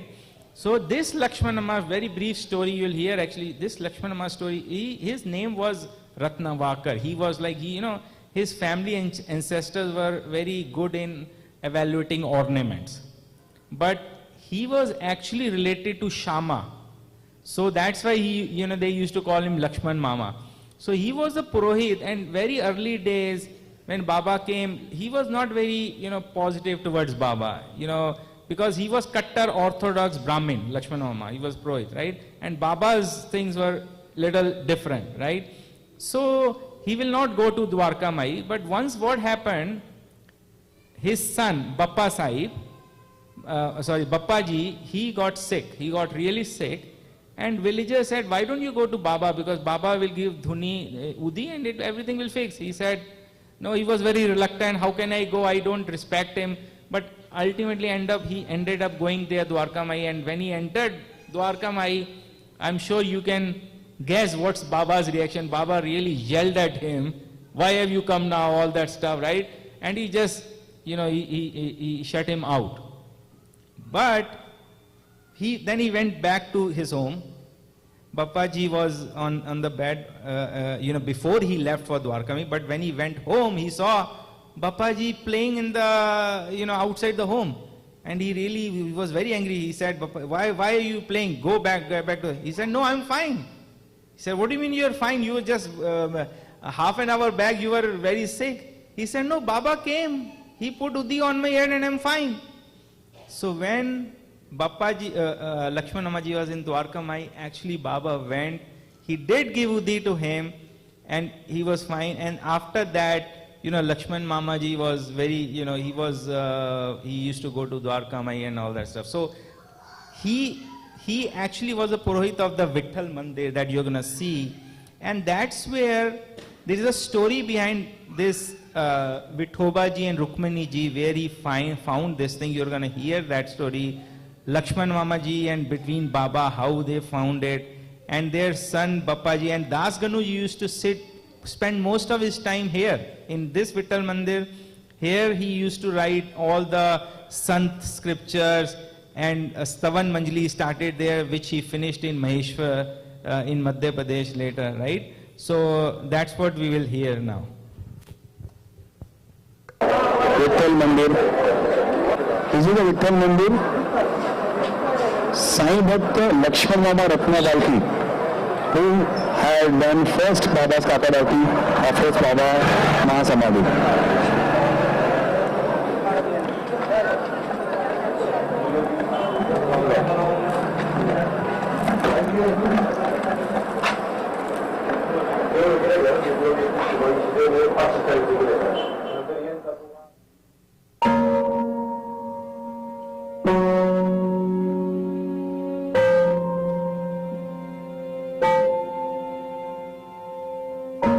ओम साई राम।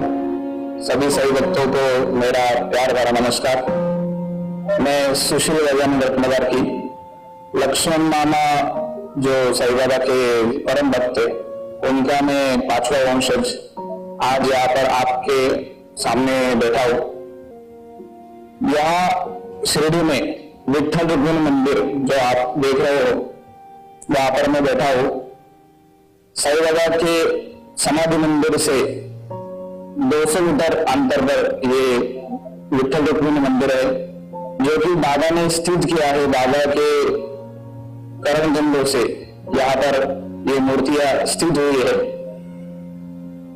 जो आप ये मंदिर देख रहे हो, ये बहुत पुराना मंदिर है। बाबा के काल से यहाँ पर सभी साई भक्त लोग और विठ्ठल भक्त यहाँ पर दर्शन करने के लिए, और जो भी प्रोग्राम होते हैं, आषाढ़ी एकादशी, कार्तिकी एकादशी, ये सब मनाने के लिए यहाँ पर इकट्ठा होते हैं। शिरडी वासी हो या फिर कोई साई भक्त हो, यहाँ पर दर्शन करने के लिए आते हैं। ये मेरे अंकल जी हैं, जगदीश भीमाशंकर रत्नवाती और विनायक भीमाशंकर रत्नवाती, लक्ष्मण मामा के चौथे वंशज। यहाँ पर हम इस वास्तु में बैठे, इस मंदिर में बैठे। लक्ष्मण मामा यानी जिनका वर्णन श्री साई सच्चरित्र अध्याय नंबर 43 इनमें आता है। जब बाबा का महानिर्वाण हो गया तब उनके सपनों में जाकर उन्होंने ये कहा कि मेरी काकड़ आरती करने के लिए तू आ जा। सब लोगों को ऐसा लग रहा है कि मैं गुजर गया हूं, लेकिन मैं गुजरा नहीं हूं, मैं यहाँ पर ही हूं। इसका साक्ष्य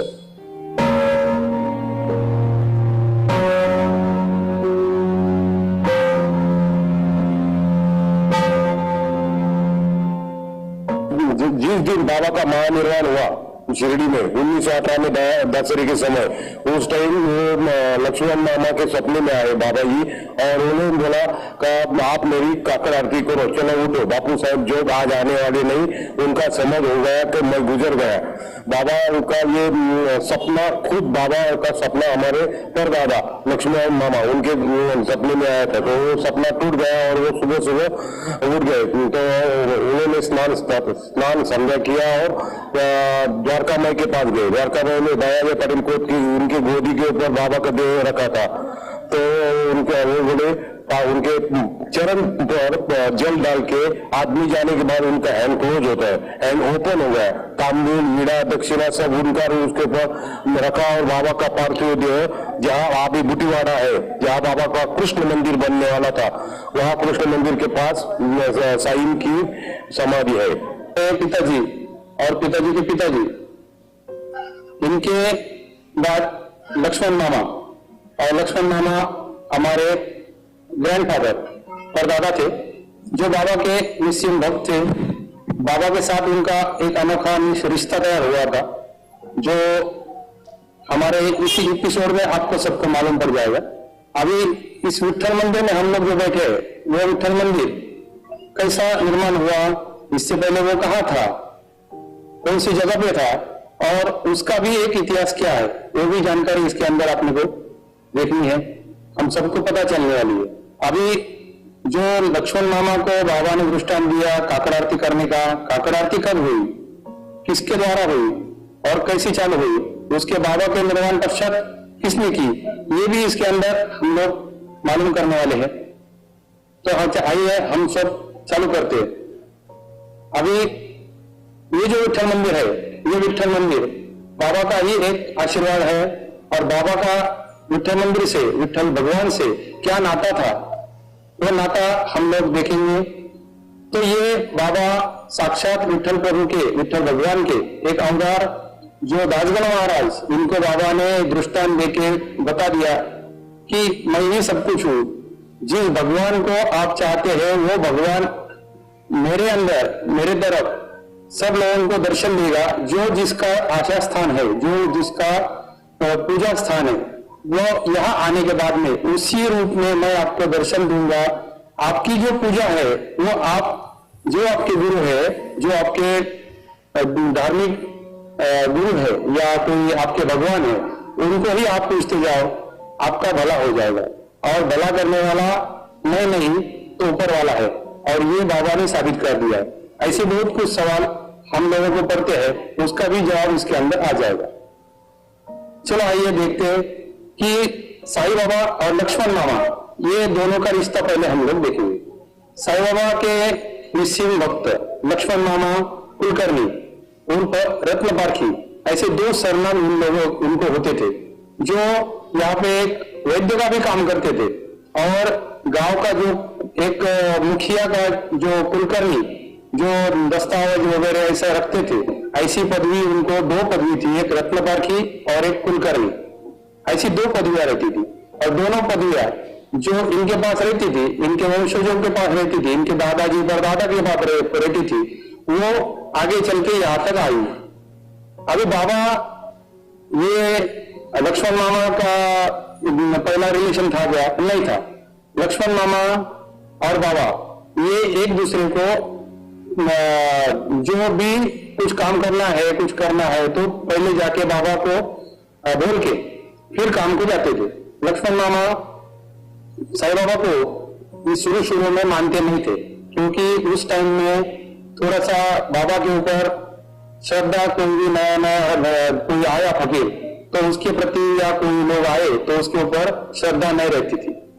और श्रद्धा क्यों नहीं रहती? क्योंकि उसको जो जब तक हम लोग उसको पूरा साबित नहीं करते कि ये कौन है, कहाँ से आया है, कि इसका मकसद क्या है, और ये आपने को कुछ अपने से मांगने के लिए आया गया, कुछ लूटने के लिए आया गया, ऐसा मन में बहुत सारे सवाल होते थे।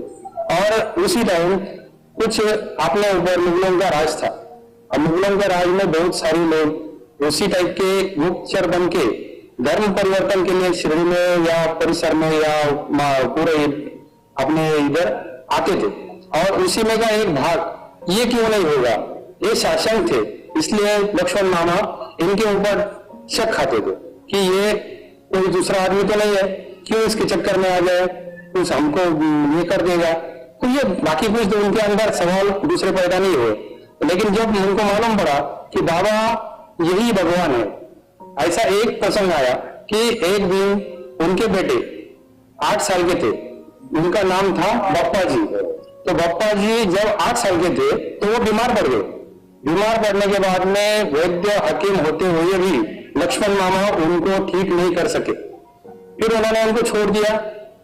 बौद्ध ये सब कुछ करने के बाद में उनकी जो पत्नी है, यानी बप्पा जी दादा की माँ, वो बोली बाबा को कुछ तो भी बता के तो आओ, कुछ फर्क पे मिल जाए, अच्छा हो जाए।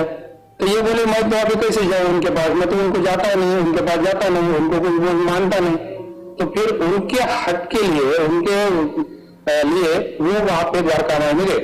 द्वारका में जाने के बाद में बाबा जी वहां पे उनके ऊपर कोस गए, चिल्ला लिया उसके ऊपर, क्रोधित हो गए, उनको निकाल दिया। Okay, so I think this video will post it in the interest of time, but I'll give you the short. The Vitthal जी जो हैं, ये actually पंढरपुर में की नदी से आई थी. Okay, चंद्रभागा नदी जो है. So Lakshman Mama actually once went to Baba's के permission लेके he went to Pandharpur, and then he was taking bath in the Chandrabhaga river, and he found something really heavy and he couldn't hold it. So then when he touched, he saw it was actually Vithoba's idol. So it was so heavy that he couldn't pick it, and then he came back to Shirdi, and when he went to Baba, Baba was really mad. He said, why, you came again empty-handed, you didn't bring patil. So patil means Vithoba. So Baba said, go back. He said, how will I, now I will find it not. Yeah, he said, go back, and he went back. He took shower, he again found, and Vithoba, this idol, and Rukmaniji, he brought it there. This is very hundreds, more than hundreds years during Baba's time, right? So we'll put it on the Telegram channel, you can see, but I think most important is you should hear from Bappa ji, his son. He was 95 years old when Baba, when this interview was taken in 1985, and he was 25 years old when Baba took Mahasamadhi. So pretty mature, very young, who actually recollects everything. That also will play very short, and later we'll put it on the channel. Okay. So, Sarthak ji, is everyone there? सब आ गए हैं?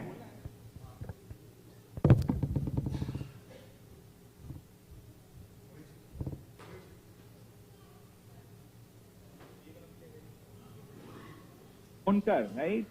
How? Was 18. Mute yourself. Actually, now you should be able to unmute. I have made you co-host. ठीक है? तो अब आप mute कर सकते हो आप अपने आप को. I will move to the interview. Okay.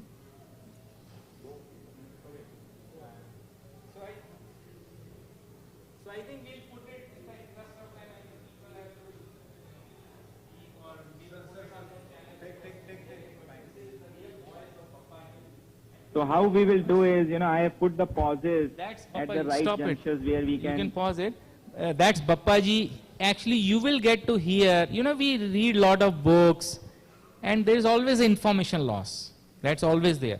So it's always good to, this is the treasure for all of us, that we have, Bappa ji. Yesterday in the mandir we played Balaji Pillav Guru. I don't know how many of you know, he was the first Sansthan cashier.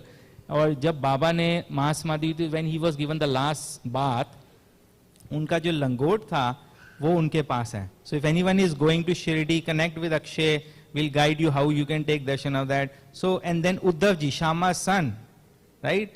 His audio interview, the professor in Italy, he took the audio interview of these guys, of all these devotees, and you get to know actual what was Baba's daily routine. You know, Baba used to go to Lendi Bagh. Baba का नियम था लेंडी बाग सुबह और दोपहर को 2 बजे जाना.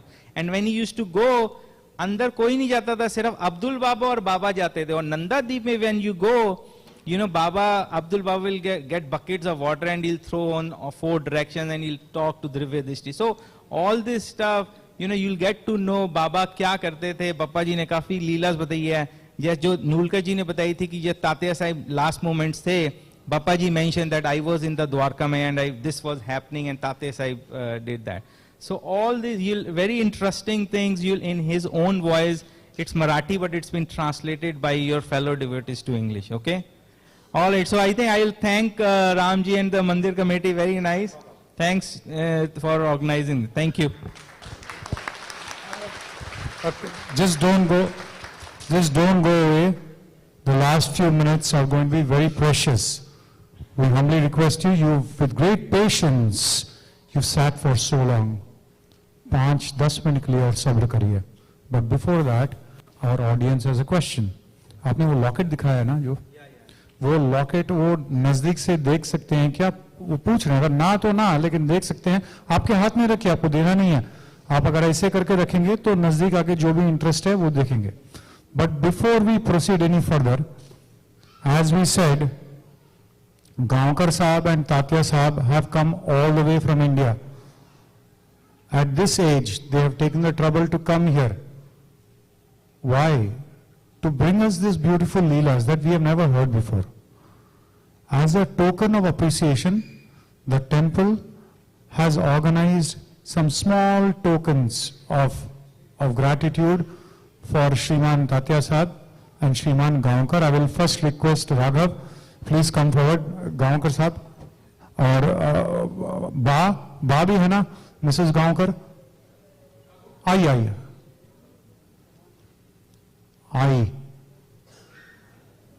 गांवकर आने दीजिए उनको, आने दीजिए. बाबा का शॉल नहीं, कोई बात नहीं, इसके बाद बाबा का जमुना और प्रेमाताई बाबा का शॉल लेके आना ऊपर से. 2 मिनट.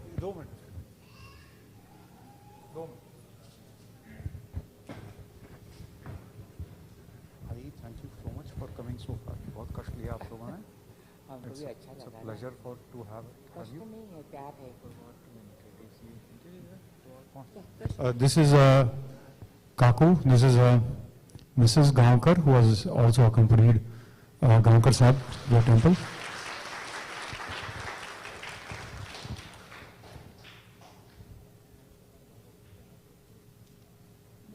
हमको अच्छा लगा. ये सब बाबा के भक्त है.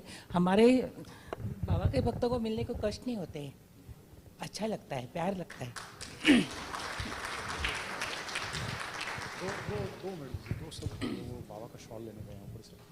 बाबा का जो शॉल चढ़ाया, वही हम हमारे मंदिर में बाबा का जो शॉल चढ़ा.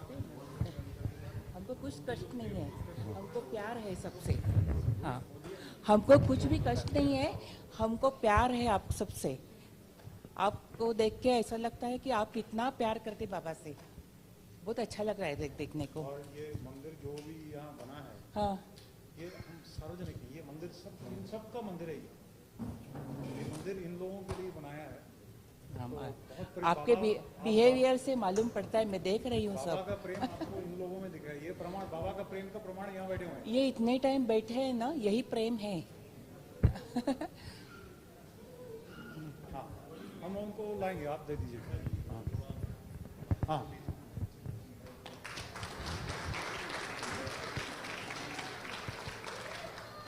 आइए माधव, सलोनी बहन.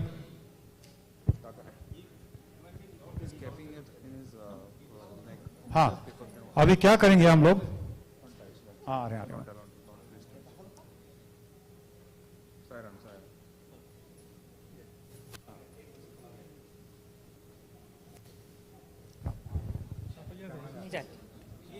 नहीं, छोटा सा सम्मानित, स्मॉल टोकन ऑफ गिफ्ट आता है, सब वहां आ जाइए।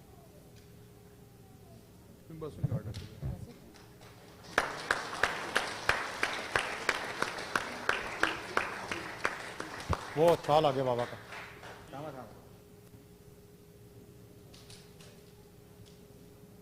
पहना दीजिए उनको, गला में पहनाना पड़ता है। हाँ, पूरा ऐसे डालिए और शॉल रैप कर दीजिए।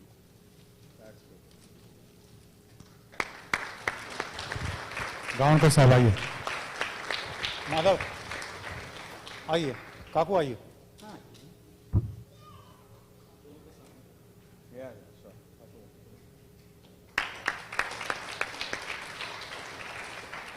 फोटो यहाँ से देंगे ना, फोटो बांटेंगे ना। अभी जो बाबा का फोटो, ओरिजिनल फोटो जो है वो तात्या साहब और गावनकर साहब यहाँ बांटेंगे। बहुत लोगों ने ये पूछा है, many of you have asked to see that locket. One request, Tatya Sahib will wear the locket on him. You can go close to him and see the locket, but they have humbly requested you not to touch the locket. ठीक है, अभी आप लोग आ जाएंगे photo लेने के लिए और इनसे प्रणाम लेने के लिए, लेकिन पहले हमारे मंदिर के ट्रेडिशन के अनुसार जो हमारे सीनियर सिटीजन्स हैं पहले वो आएंगे। उसके बाद सबको बहुत प्रेम के साथ मंदिर ने वहां पे पूरा स्नैक्स तैयार किया है, आप जाते वक्त स्नैक्स ले जाएंगे अपने साथ में। ठीक है, we will first have our senior citizens, distinguished senior citizens to come first and they can come meet Tatya Sahab and Gaonkar साहब। रिक्वेस्ट है कि लॉकेट को कोई टच नहीं करेगा, जस्ट दर्शन लेगा।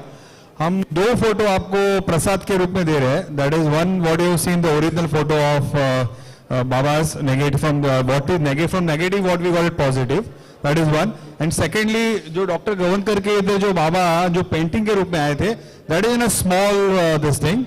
So we'll give you this and don't rush, be in a queue. Okay, and anything, any update, what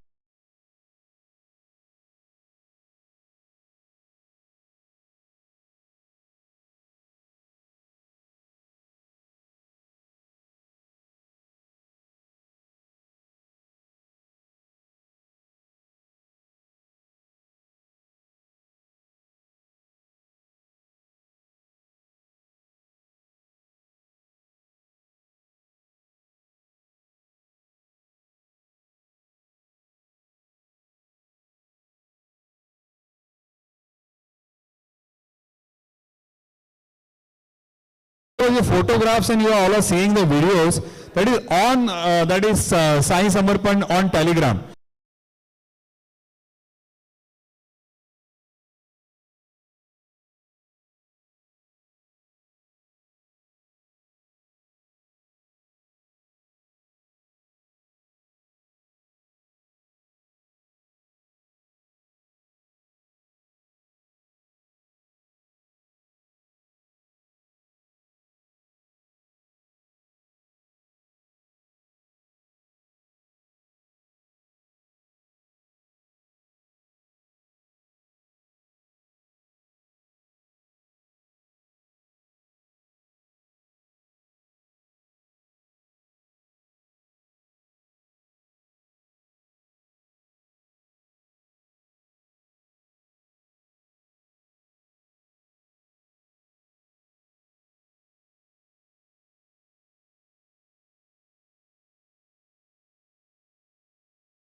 जय साई राम साई राम साई राम।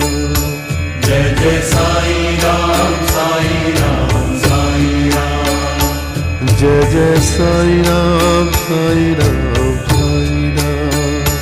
जय जय साई राम साई राम साई राम। जय जय साई राम साई राम साई राम। जय जय साई राम साई राम साई राम। जय जय साई राम साई राम साई राम। जय जय साई राम साई राम साई राम। जय जय साई राम साई राम साई राम। जय जय साई राम साई राम साई राम। जय जय साई राम साई राम साई राम। जय जय साई राम साई राम साई राम। जय जय साई राम साई राम। जय जय साई राम साई राम साई राम। जय जय साई राम साई राम